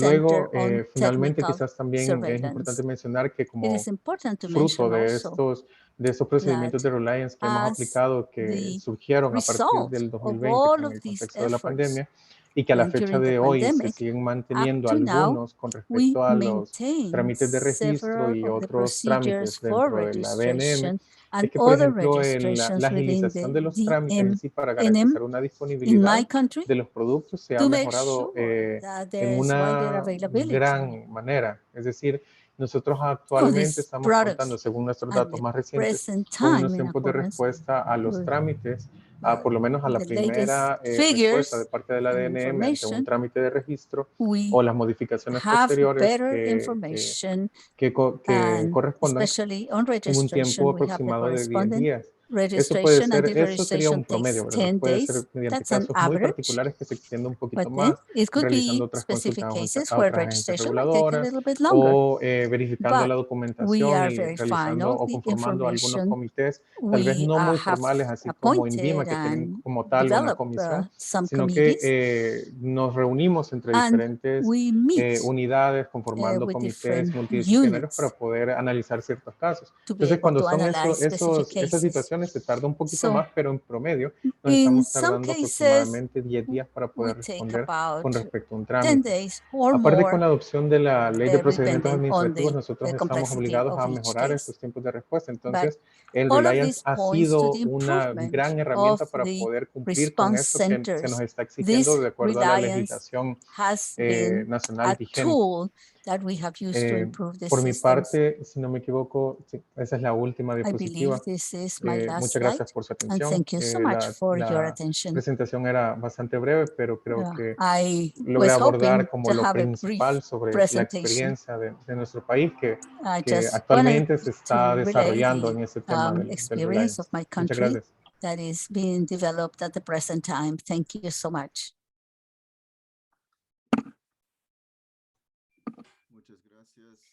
Thank you so much. Thank you so much. We're glad that we're able to solve the technical problems. Now we will have the next presentation. We would like to invite Visa Buniki. She's a specialist in international relations in the Latin American office of the FDA. Yours. Thank you very much, Alexandre. It is a really a pleasure for me to be here with you all today. And we appreciate the invitation to speak in this session related to the topic of reliance. We as regulators have a critical responsibility to evaluate and control medical products to ensure they are safe, effective, and of good quality. And during the last few years, we faced enormous challenges in protecting public health as we seek ways to evolve and adapt to a changing environment and search for ways to become more efficient and effective, considering continuous innovation, manufacturing globalization, complex supply chains, and increased demand for products. Therefore, it's especially important that regulatory models consider limited resources and complex technologies and globalization. Certainly one of the important tools available to us NRAs is Reliance. And of course, we have to ensure and consider the elements that make up or allow the reliance mechanisms that are not only successful, but also balanced between access to medical products while still ensuring that they are safe and effective and they comply at least with the regulatory standards that the regulatory national authority has implemented. In our experience of responding to the COVID-19 public health emergency, the main challenge we faced was to act quickly in our decision making, but also to share the information as we were adapting to the ever-changing environment and circumstances. We have the authority under our law. We already had this before the COVID-19. It's called the Emergency Use Authorization, which was available to FDA in case there's a public health emergency. And in this case, COVID-19 was considered a public health emergency, and we were able to use this pathway to authorize products. Criteria for issuance of the EUA include serious or life-threatening disease or condition, and for products that may be effective and where known and potential benefits outweigh known and potential risks. So during the COVID-19 pandemic, FDA issued hundreds of EUAs when there was insufficient supplies for the approved alternatives. Currently, we have developed also a transition plan for those products authorized under the EUA to ensure they are still made available after the pandemic. We have currently 2 guidance documents out there, and these guidance documents are out for public comment as we consider comments for the transition after COVID-19 pandemic. During all of this, we also learned the value of regulatory flexibility as we tailored our oversight to facilitate availability of products while still maintaining a high standard for safety. We learned the power of engagement with technology developers, which allowed FDA and our scientific, engineering, and clinical experts to do in many cases, real and near real-time reviews. Also, more importantly, the power of international cooperation. This way, we were able to utilize more expertise, learn from one another to make better and quicker decisions. FDA also focused in sharing the information we generated in the agency available to other regulatory agencies. We knew that the best way to provide support was through the exchange of information about our regulatory decisions and regulatory processes that led us to make those decisions. We did this in several ways. In terms of vaccines, we published guidelines on the information and criteria for granting an EUA for vaccines for COVID. The technical review of this information was made public through the website, and the discussions of the Vaccine Advisory Committee was broadcasted in real time over the internet on a publicly accessible site. We also had bilateral meetings were established with those authorities who requested it to explain in more detail our regulatory processes, the decisions that we have taken, and where we could obtain that information. Likewise, the participation of the regulatory agencies in convergence initiatives such as ICMRA was facilitated so they could attend the meetings where issues such as vaccine therapies and regulatory changes were discussed. As we mentioned, a fundamental element that lays the foundation for regulatory collaboration and eventually reliance is regulatory convergence. And this allows to reduce the duplication of efforts by creating a common regulatory language for decision-making and facilitating cooperation, and shared work and eventual reliance, or where appropriate, recognition. At the moment, there are various regulatory convergence initiatives such as ICH, IMDRF, ICMRA, which are focused either on developing the guidelines or standards that we mentioned, or that support the participation in their efforts to implement them. FDA is very much an active member in all of these initiatives.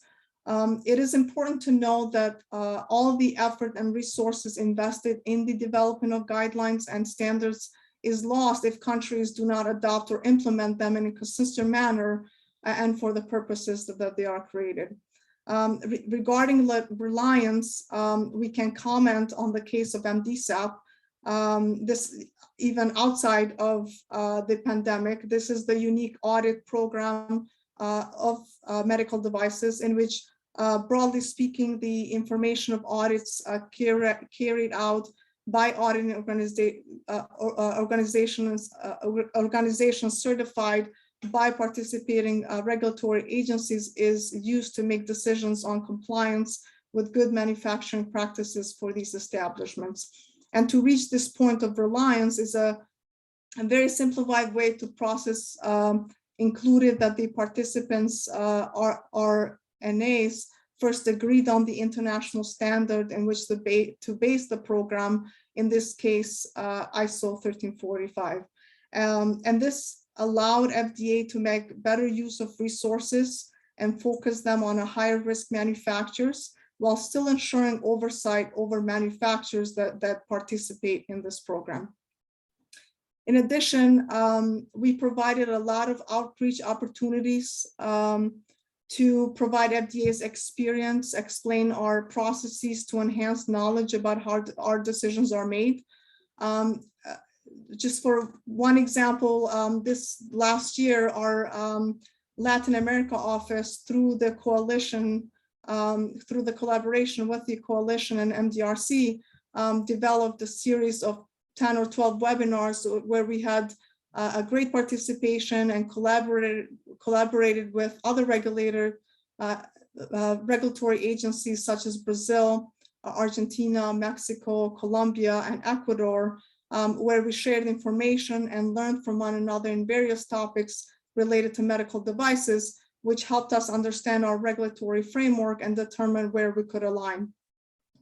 Another lesson about the regulatory convergence that we have learned in the pandemic is that for those regulatory agencies that had already aligned and implemented international standards, the Reliance process was quicker as there was a common language and criteria were equivalent, whereas in other cases, if that did not exist, it took a longer time to be able to establish that equivalence and make decisions to accept products and make products available.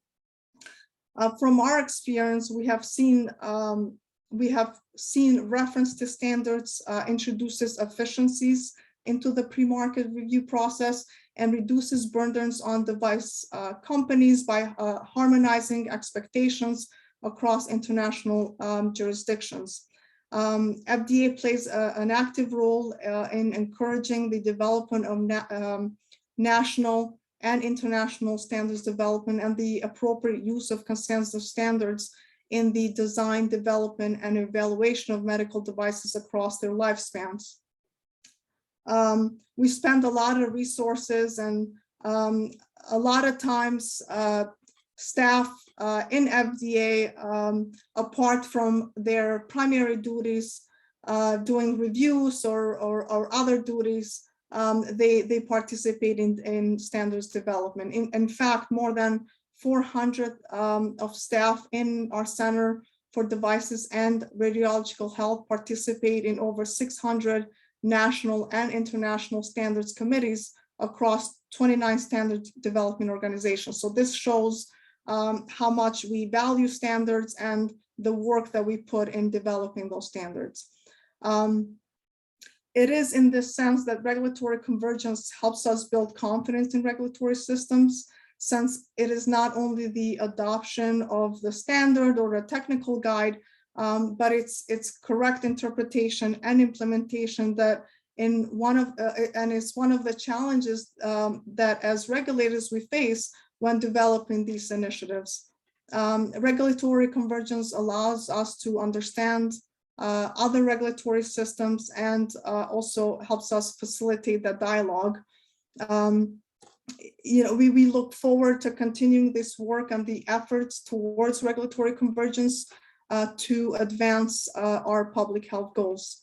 Thanks again for the opportunity to provide our experience, and I know we're going to have an opportunity for questions in a little bit, and I look forward to again be able to answer those. Thank you. Thank you very much, Visa, for your words and this very important experience. It was a reference for many countries and an FDA. Me gustaría pasar entonces a nuestro último. Now I would like to move on to our last presenter in this session, our last speaker, and then we will have the question and answer session. We already have several questions with us. I invite you to make use of this space for the Q&A. I would like to ask Edgardo Arenas, Thank for International Affairs of the Office of International Affairs of COFEPRIS in Mexico. Thank you so very much, Edgardo. You can go ahead. You are recognized.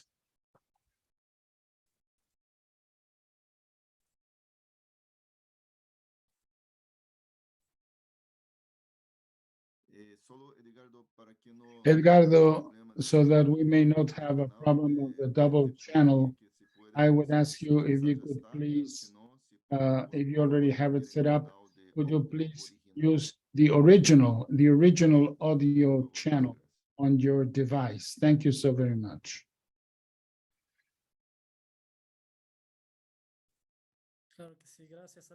Yes, of course, Alexander, thank you so very much.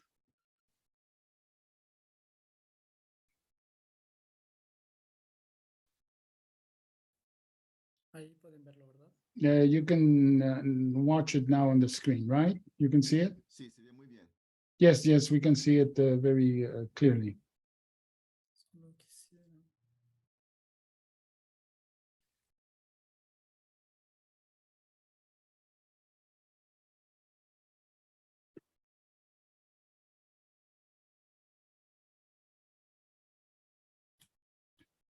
Una pregunta, ¿sabrán dónde está? I have a question. Do you know where the button is in order to take away the full screen? Take away the full screen. You know where the button is? Yes, but we can see it perfectly well. Now we have it in the presentation mode.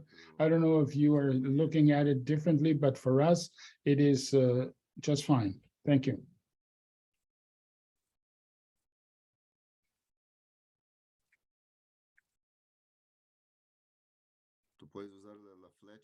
You can use the little arrow in order to change the slides. I would like to cancel the function where I see the full screen. I would like to have an access to a guide, but I still can only see the full screen on my computer.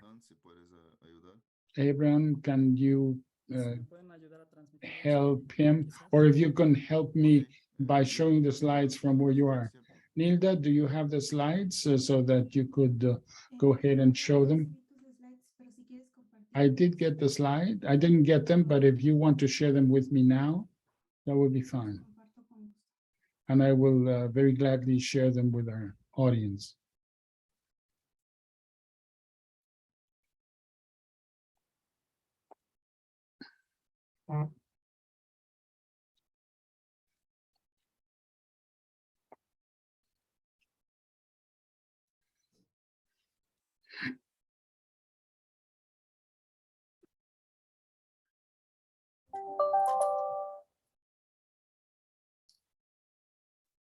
A ver, los acabo de reenviar.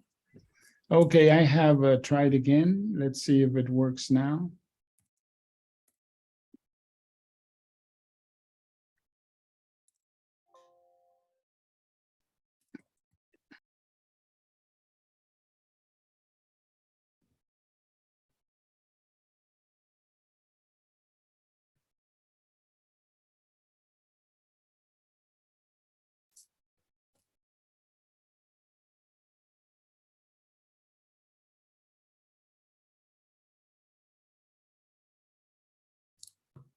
¿Los tendrás disponibles, Nilda? Qué raro, no los estoy recibiendo, pero Problema era. dame un momento para ver si están en junk.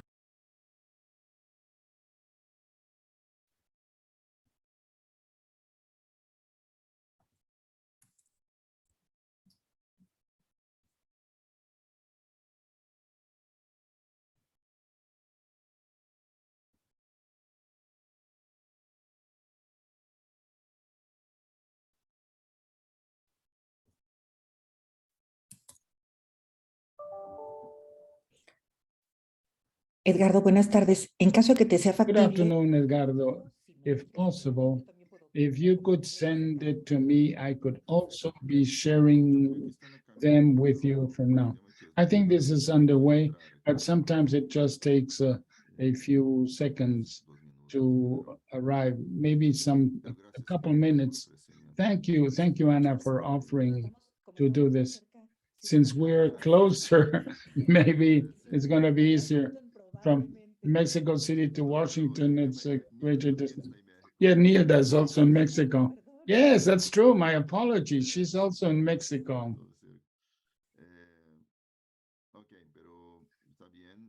Very well. Let us hope for just one more minute. We'll be restarting momentarily.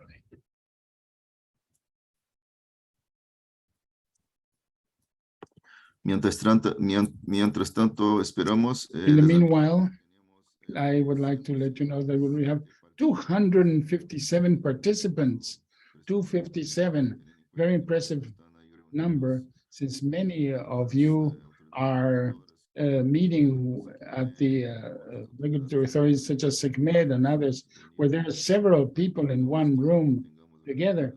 So maybe we have at least some 300 participants in this session, which is truly a very impressive number. Thank you so very much for your keen interest and participation. We have 7 questions already with us, and I am trying to consolidate the information so that as soon as Edgardo's presentation is over, we may move over to the question and answer period. So we had some indications right here in the chat saying that, Edgardo, you can pressure F5, right click, which is the option for presentation view, and then you will be able to look at the notes. And thank you, Jennifer, for trying to help us. Nilda, you still haven't managed to do it? No, I haven't received them yet, Alexandre, unfortunately. So,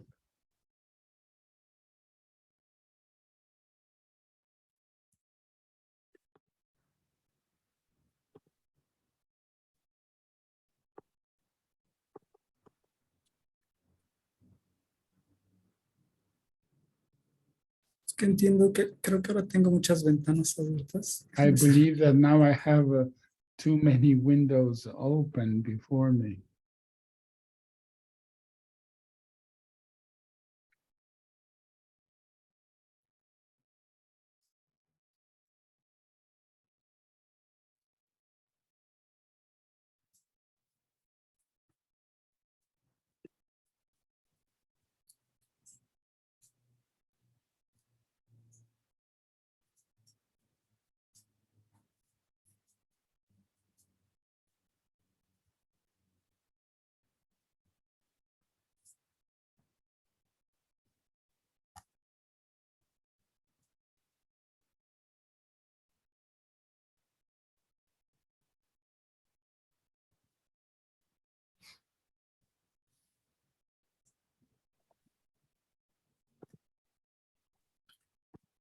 ¿Ahí pueden verla o están viendo?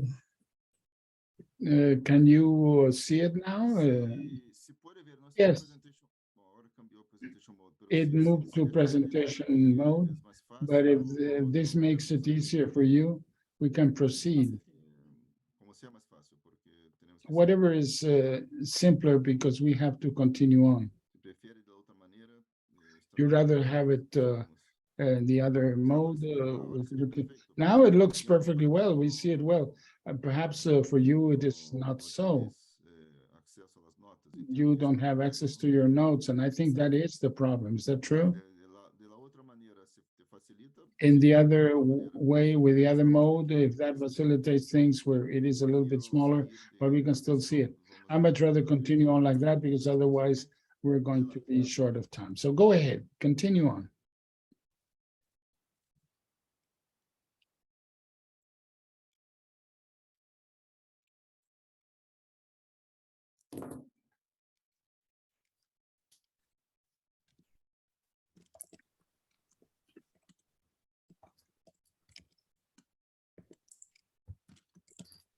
Bueno, voy a obviar por ahora la presentación. En realidad Okay. I will perhaps shorten my presentation. The slides were quite basic. Thank you very much, Sandra, also. Are you looking at the presentation now? No, not now. Now I can see it. I can see it, but we cannot see it. Okay, don't worry, don't worry. Nothing much remains to be said. COFEPRIS joins in the same perception, the same difficulties, and the adoption of measures that the pandemic led us into. I'll try not to be repetitive and just highlight those issues that we risked here in Mexico in the appliance of Reliance as a result of the pandemic. The RNAs, although we may have had to learn in a tough situation, we have to resort to cooperation mechanism, and in one way or the other, they're admitting equivalence in order to avoid the unavoidable problems posed by COVID. As we have heard earlier, all weathered the storm. We're still in the same ocean, but not all of us are on the same ship, on the same boat. Every country, every economy, every situation is different as far as their characteristics, which do not allow us to assimilate all the responses by way of an ideal application. So we cannot decide on a single road to make progress or to say what would have been the best way to proceed. In our case, with a population of 130 million people, with operation of less than 200,000 people in COFEPRIS, we were here to conduct sanitary protection for products which go beyond actual inputs for health. This was quite a bleak scenario that called for a reorganization of our functions, a reassignment of the equipment, the loss of life, being adapting to a different labor environment, and also an already committed mental health situation. On their behalf, we already had an emergency policy, but which happened to be too basic without having any clear guidelines, and which was lacking a precise estimation of the repercussions that seem to be growing exponentially. However, if our experience served some purpose, was to bring about awareness about our limitations and to be able to get started those actions that were believed to be just a dream and were thought of in the long term. It wasn't new, the fact that available resources were already quite limited. Well, that is something we knew, and we refused to accept it, but the pandemic worsened the situation tremendously, emphasizing political discourse and issuing emergency steps to help the patient's health.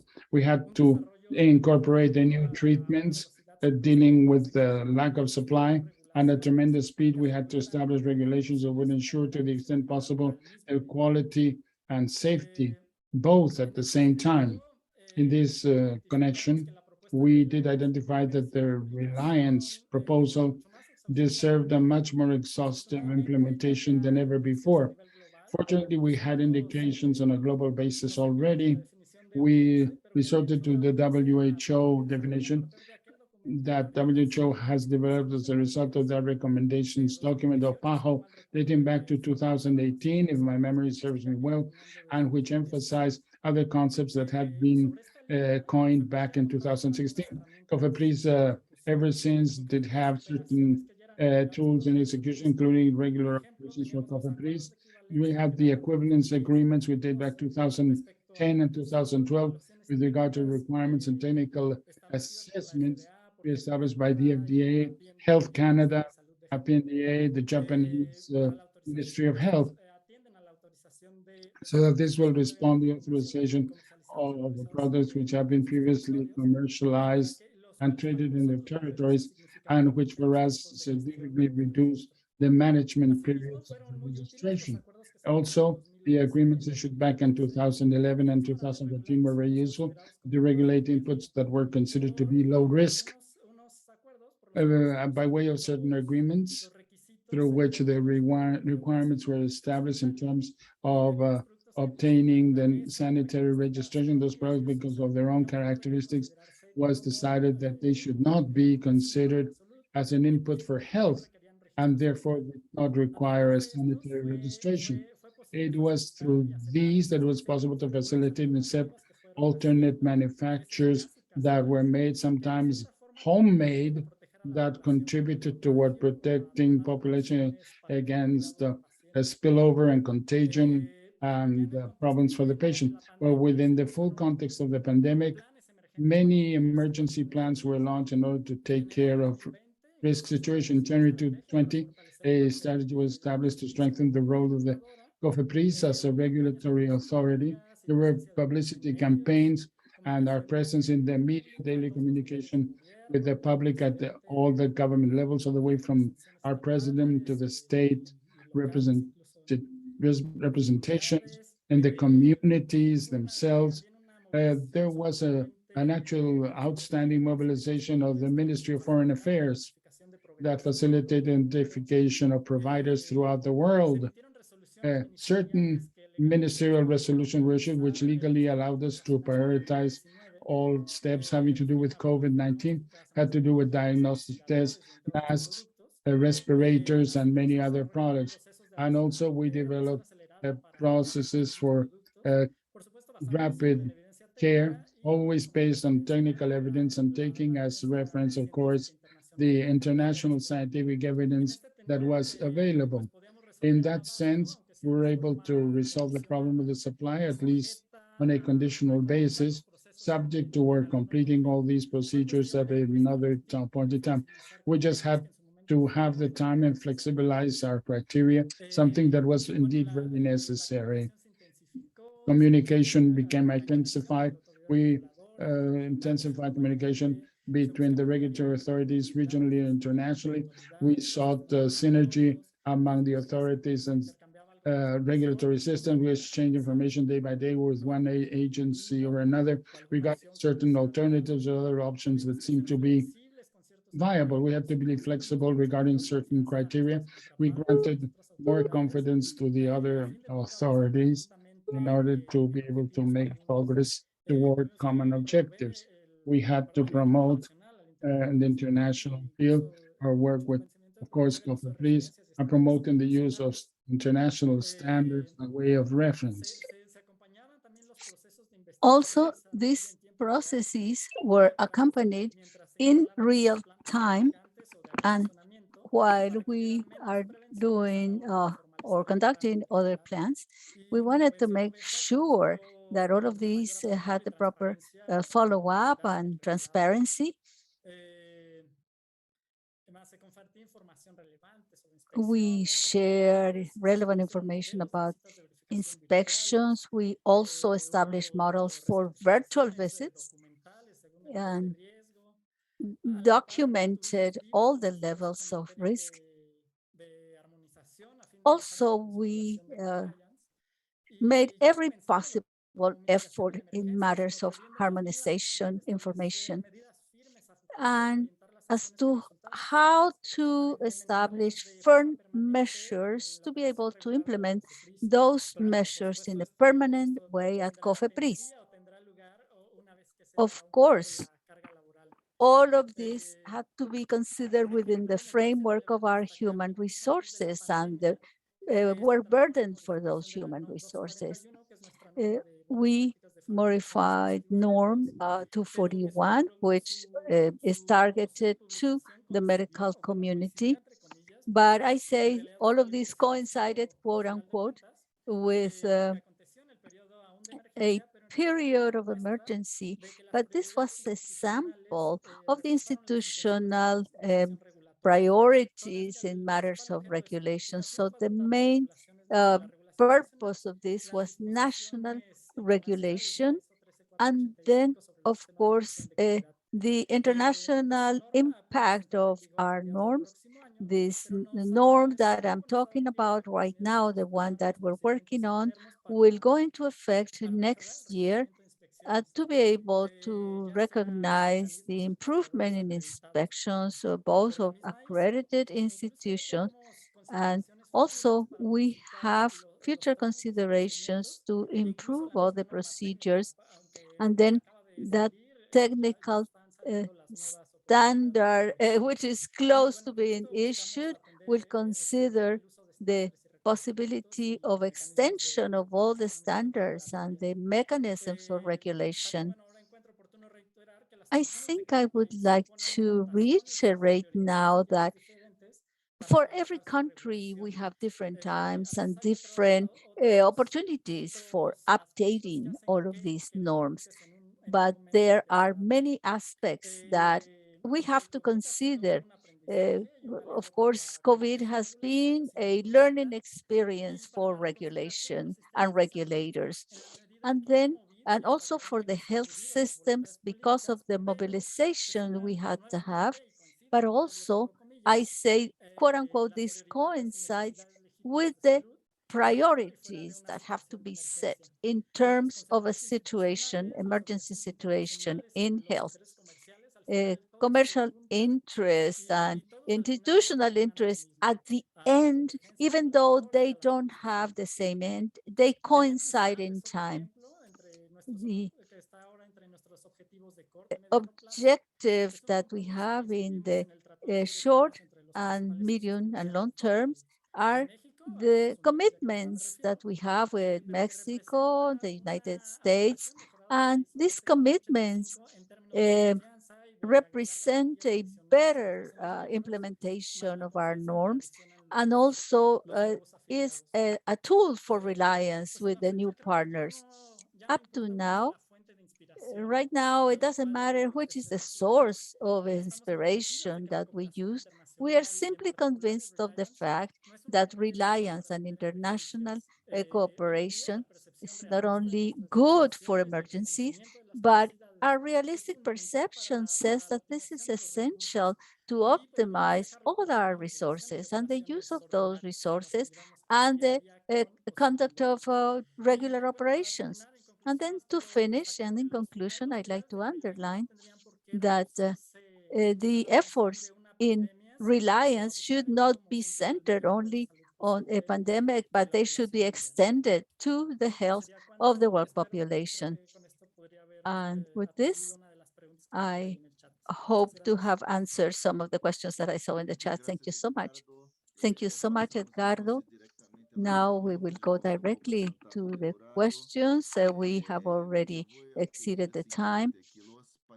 What I would like to ask is the panelists, and of course, they all have access to the chat. I will read this so that everybody can hear, but due to the lack of time, afterwards, I will just go ahead in the order of the presentations.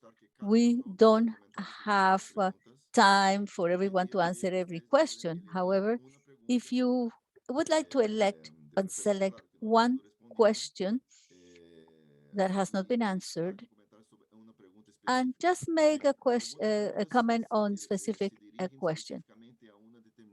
Some of the questions are directed to a specific authority, even though that all of these are applicable to everybody and every presenter. So the questions here in the order in which they were received in the session of questions and answers is from Suma Balbuena Jimenez, and she says, she's asking if there's a methodology that allows to evaluate in an objective way all the risks and benefits of the use of this technology in exceptional circumstances.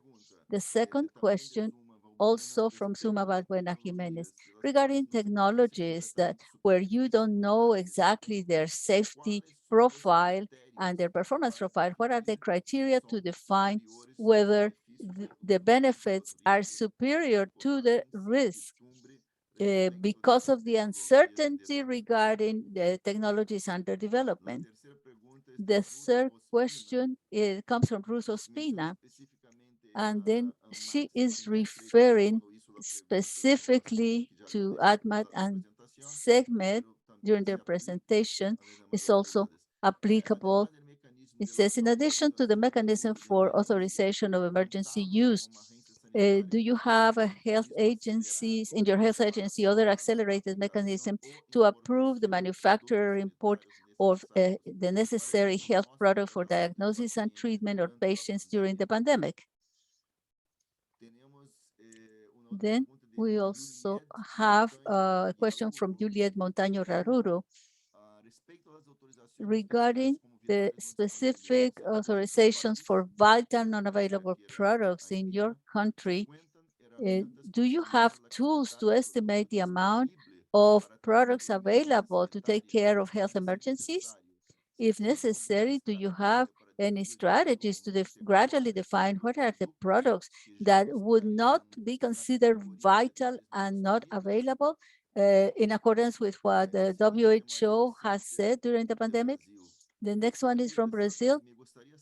I would like to know how you are monitoring the equipments that have authorization within the context of the pandemic and that continue to be used by the health services. So monitoring of the use of the devices approved during emergencies. Also, Maria Vicente. Oh, this is a repeated question. Natalie Trejos. Given the favorable experiences of Reliance applications during the pandemic, have you considered applying other Reliance mechanisms, such as the single review process in cases other than emergency situations with Latin American countries? For example, Brazil, which is a member of IMDRF, and Argentina, which is an observer, is specific for FDA. Y finalmente, Sergio. Finally, Sergio Ramos, would it be possible to have the strategy and the knowledge acquired for Colombia to extend to other regulating countries in Latin America? I would like to thank everybody for their questions. So I would like to go in the order of the presentation, that I'd like to ask each one of the speakers to have 2 minutes of comments so that we can close this session. We will be closing the session at 12:30. First of all, the unmet comments. Marcelo, Mariela. Thank you so much, Alexander. I would like to mention the question to Anmat. If we have accepted mechanisms of evaluation before the pandemic, we have been working with mechanisms, especially for medical registration, those the ones that are lower risk, and then of course those that require an affidavit, and class 2 mechanism drugs that in which the manufacturer accepts to conduct trials. And then we verify the documentation, and then also some modifications for classes 3 and 4 of drugs, in which we conduct the evaluation in a shorter period of time. For instance, a change in the expiration date, a change in the manufacturer's name, or the way in which some brands of these products are manufactured. And then we implemented during the course of the pandemic, we also implemented the mechanisms of fast registry, and they are still in existence, and we are trying to make sure that all of these manufacturers are part of or adhere to this code that we have established for emergencies. Thank you so much, Mariela.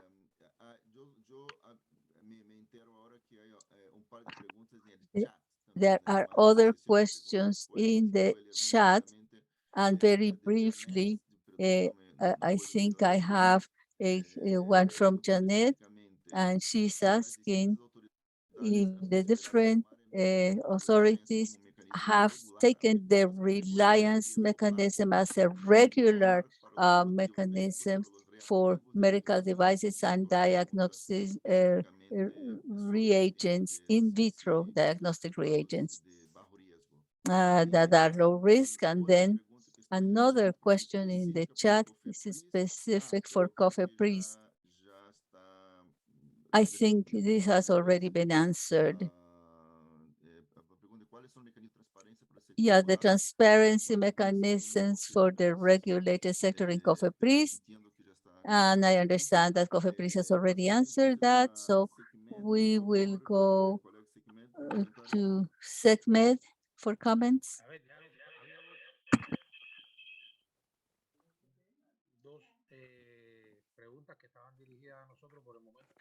Questions that were addressed to us during the presentation or had to do with informed consent and social responsibility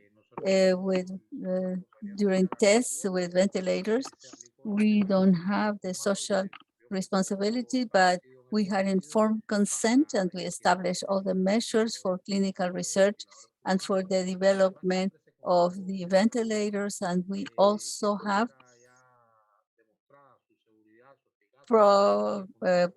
products whose safety had already been demonstrated in our country, just in case we would have an alternative. This has already been under critical investigation.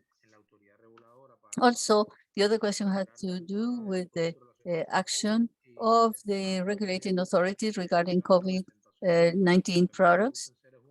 Yes, we had a permit for using human subjects for research or clinical studies. We have an authorization for special purposes and also marketing authorization that allows us to have minimum information to authorize the importation to the country of these products if they are needed. Thank you so much, Mario. So following up in our round of responses, I'd like to ask Lucia Ayala for her comments related to any of the questions. Thank you so much. The first one that I elected was for Sergio, and this is a joint question, Alexander and Pajo.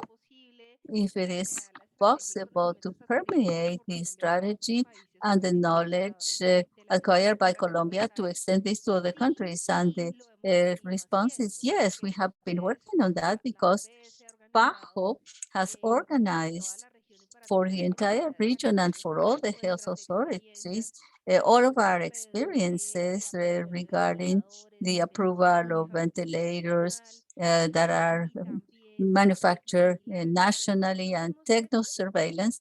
Yes, we have been doing this. We have shared this information, and we can support and help other countries and through the strengthening for the capacity of the regulators of all the Americas, and through that process, we are willing to share what we have learned. And I would say, yes, the answer is right. Yes, of course, we can share. Thank you. Yes, totally in agreement with you. We have several opportunities for a change, and undoubtedly, INVIMA has collaborated enormously in this exchange of information in the entire region. Thank you so much, Lucia. Now we will follow with the order of comments. I'd like to ask Mario Vega from DNM, if you could please have the floor.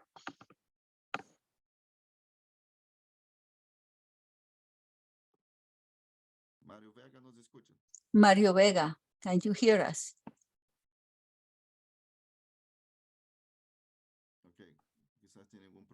Maybe he has a problem in connection. So we will continue to hear Visa Boniki from the FDA.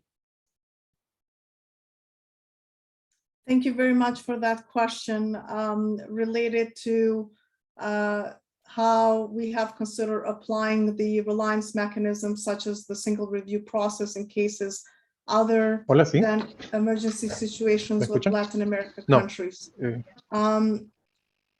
So FDA has been exploring that possibility through IMDRF, and we have collaborated with Anvisa through IMDRF and the Good Regulatory Review Practice Working Group to establish the fundamental groundwork that would allow us to do that. I wanted to also mention that part of that working group now is Argentina, Colombia, and Mexico that would be working as part of that working group as well. So that's something that we've been working towards. The other example that I gave earlier is related to MDSAP. Now, we just published our proposed rule that just in February, actually, that basically indicates that FDA is modifying our regulation to ISO 1345, because even though there's a lot of work to be done in updating our regulations, we see that as a benefit in the work that we do towards regulatory convergence. Similarly, I mentioned MDSAP, where that's another reliance mechanism where we rely on this program, and we, along with other regulators that are part of this program, we count the audits that are done as part of the program as for surveillance purposes. And we don't inspect or audit those companies for surveillance purposes that participate in this program. So those are a couple of other areas outside of the pandemic where we have used the reliance type mechanisms. Thank you very much, Visa, for your comments. Beo, parece-me que Mario Vega já solucionou seus problemas de micrófono, Mario. Mario Vega has already opened his microphone. Can you give us your comments, Mario Vega? Mario Vega. Go ahead. We can hear you now. My apologies. I've been having some problems with the network. Could you repeat the question, please, if you would?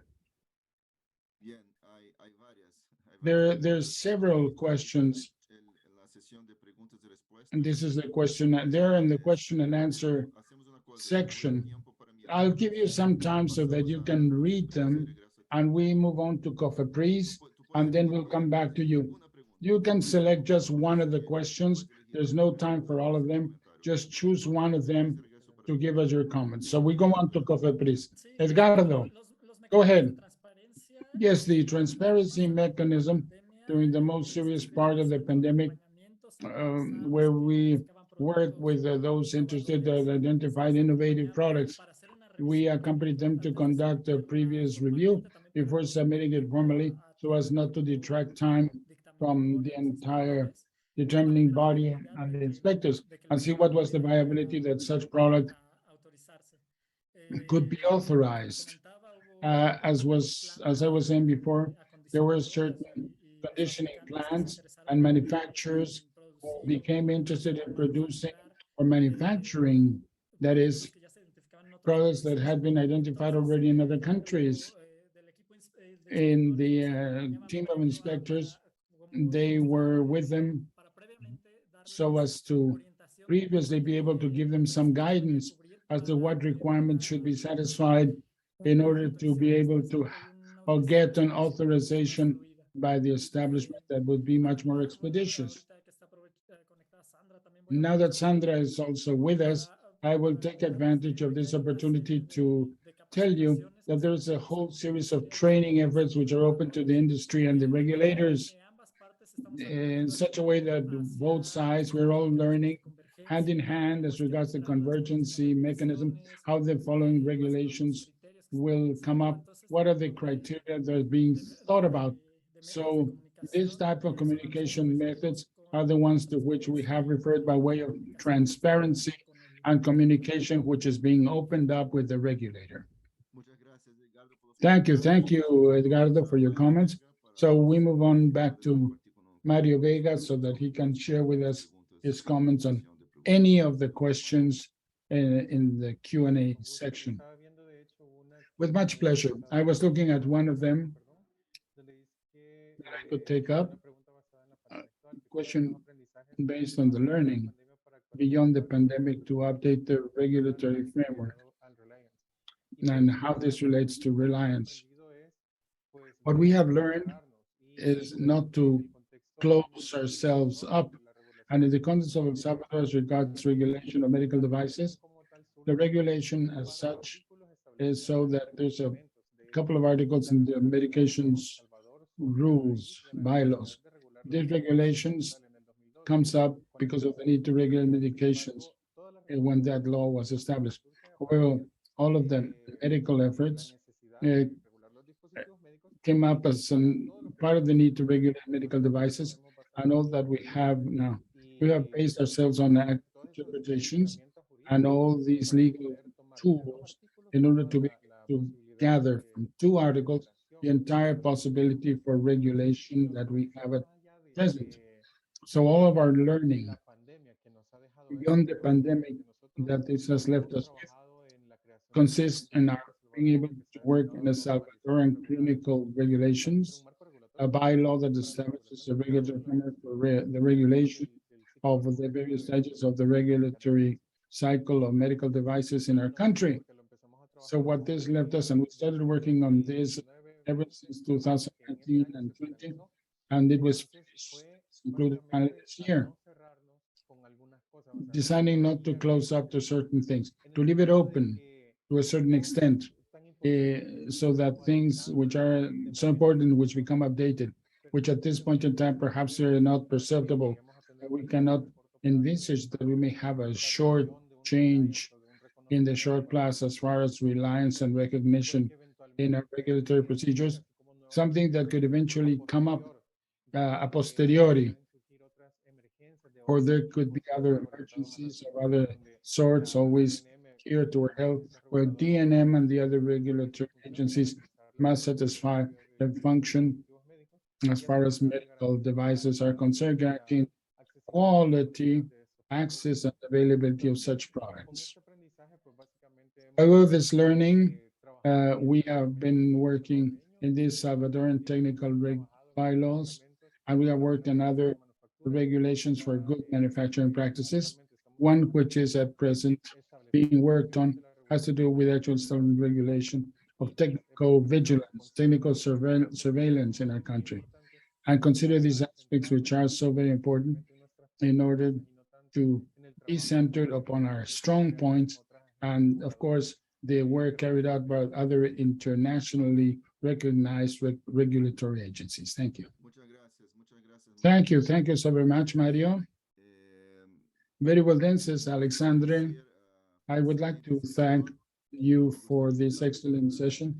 I would like to invite Sandra Ligia Gonzalez next so that she may wrap up our session. In just a few moments, I will yield the floor to listen to Sandra's comments on this very interesting session. But before that, I'd like to remind all members of the regulatory authorities who are present here with us today that this afternoon we will have the first session, which is the third session of this encounter, but the first session among the authorities is closed to regulatory authorities. And I would like to remind you that we will be starting at 2 p.m. Washington time, Eastern time. That is in 1 hour and 30 minutes. Let me remind you to please be back, those of you who are the regulatory authorities, with a different link that you must receive together with the agenda that we sent to the regional working group. If there is any member of the regulatory authority which has not yet received because of any reason, because maybe you are not on the distribution list or listserv, please contact any of our colleagues of the regulatory authorities so that you may have access to that meeting this afternoon. 2 p.m. Washington time today, that's the session for the authorities. With this, I now yield the floor to Sandra Ligia Gonzalez, whom you're all familiar, member of the Secretariat of the Inter-American Coalition for Regulatory Convergence. Sandra now has the floor. Go ahead. Alexandre, thank you very much. I begin by reiterating our gratitude in being able to participate in this meeting. I believe that these 2 days have been extraordinarily fruitful with regard to our sharing information, but beyond that, sharing our experience, that is actually happening throughout our continent, right and left, that will allow us to make more rapid and effective progress toward compliance of the commitments we have acquired, especially at this point in time, where we have not yet resolved the issue of the pandemic and the enormous opportunity we have before us to take advantage of all this experience that have been so costly, beginning with human lives, in order to be much better prepared in the case of a future pandemic. Nobody wants it, but we acknowledge that eventually it will come. Likewise, I think that in listening to all the regulators telling us about all the interaction that were much more intense, especially throughout the pandemic, that have allowed to have a much more expeditious exchange than any previous point in history, that all of this will be the basis to go along this same pathway. We think it is basic, therefore, to have this communication in order to make real this impact that Reliance may have upon the access to medical devices for the benefit of patients. Remember the Inter-American Convention for Regulatory Purposes in a continent, as many of the speakers have told us, with whom we're working very actively by way of the Regulatory Convergence project. We work, as I say, hand in hand in order to resolve the priority issues that we have identified before us, both as regards regulators and the regulated sector, which are usually one and the same, in order to seek out means to resolve them in an effective way, in order to be able to make available to all those concerned various resources that will further facilitate the conduction of our job and satisfaction of our objectives. Please don't forget that we're an ally of yours, that we're listening to your needs in order to identify which are the best possible means to be able to support you. Regulatory convergence is something which is key in order to be able for us to support all countries in the region. Reliance is even more critical, but it also requires regulatory convergence to turn into reality. So we continue to support all the job carried out by regulatory authorities, this chance to converse and speak with all those interested in the sector, which is helpful to making us all grow as far as the confidence we have toward one another, and also reconfirming something as I said yesterday, is the co-responsibility that all of those of us involved have in order to make a reality that the patients and the population of our entire continent may have an opportunity of having better health and better conditions for treatment. Thank you so very much, Alexandre. Thank you, all of the participants. Thank you, Sandra. I shall not extend my comments because of time. We are beyond our proposed schedule, but I'd like to highlight and bolster the importance that this dialogue has between the regional group of regulatory authorities, medical devices, and the representative entities of the private sector, and because of their characteristic of representation of various associations, it seems to me, I think I'm sure about it, that the Inter-American Coalition is indeed an ideal entity for the sake of this dialogue, and to commend you for all the initiatives that were presented to us yesterday in our meeting, as well as this opening we now have toward this dialogue that will be continuous. We hope it will be ongoing by way of other events and meetings and other training endeavors. So once again, thank you, Sandra, Leticia.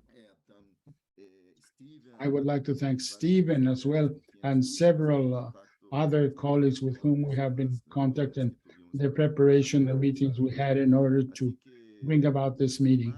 So without further ado, I would just like to thank really and truly each one of you who has participated in these 2 days of the open sessions. And we have had at the given point more than 250 attendees, connections, that is, for people who were connected. And many times, as I said, with a group of people connected to one of the authorities. So this virtual means of communication, if we do not have the privilege of having direct interaction face to face, at least we have possibility of having a much broader group having access to this very important exchange. So thank you all very much indeed. As we said, we shall pursue our intense activities this afternoon, starting at 2 p.m. with the regulatory authorities and the corresponding agenda. With this, I would like to come to the closure of the open session.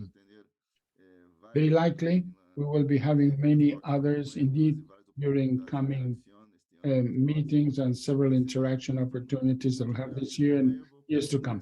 Thank you all once again. May you have an excellent day, and we'll be in contact. So long. And just to tell you that the presentations will be made available on our PAHO web and the coalition website, as well as the actual recording of our session. Thank you so very much indeed. And I would like to thank the team Nilda Enriquez for indefatigable work carried out, as well as the entire team. We know that there are very many members of the team with us who have given us their support. Abraham, Stephanie, Jasmine, and I do not want to conclude by expressing my gratitude, of course, to the interpreters for their wonderful work. Thank you. Ciao, ciao. Goodbye.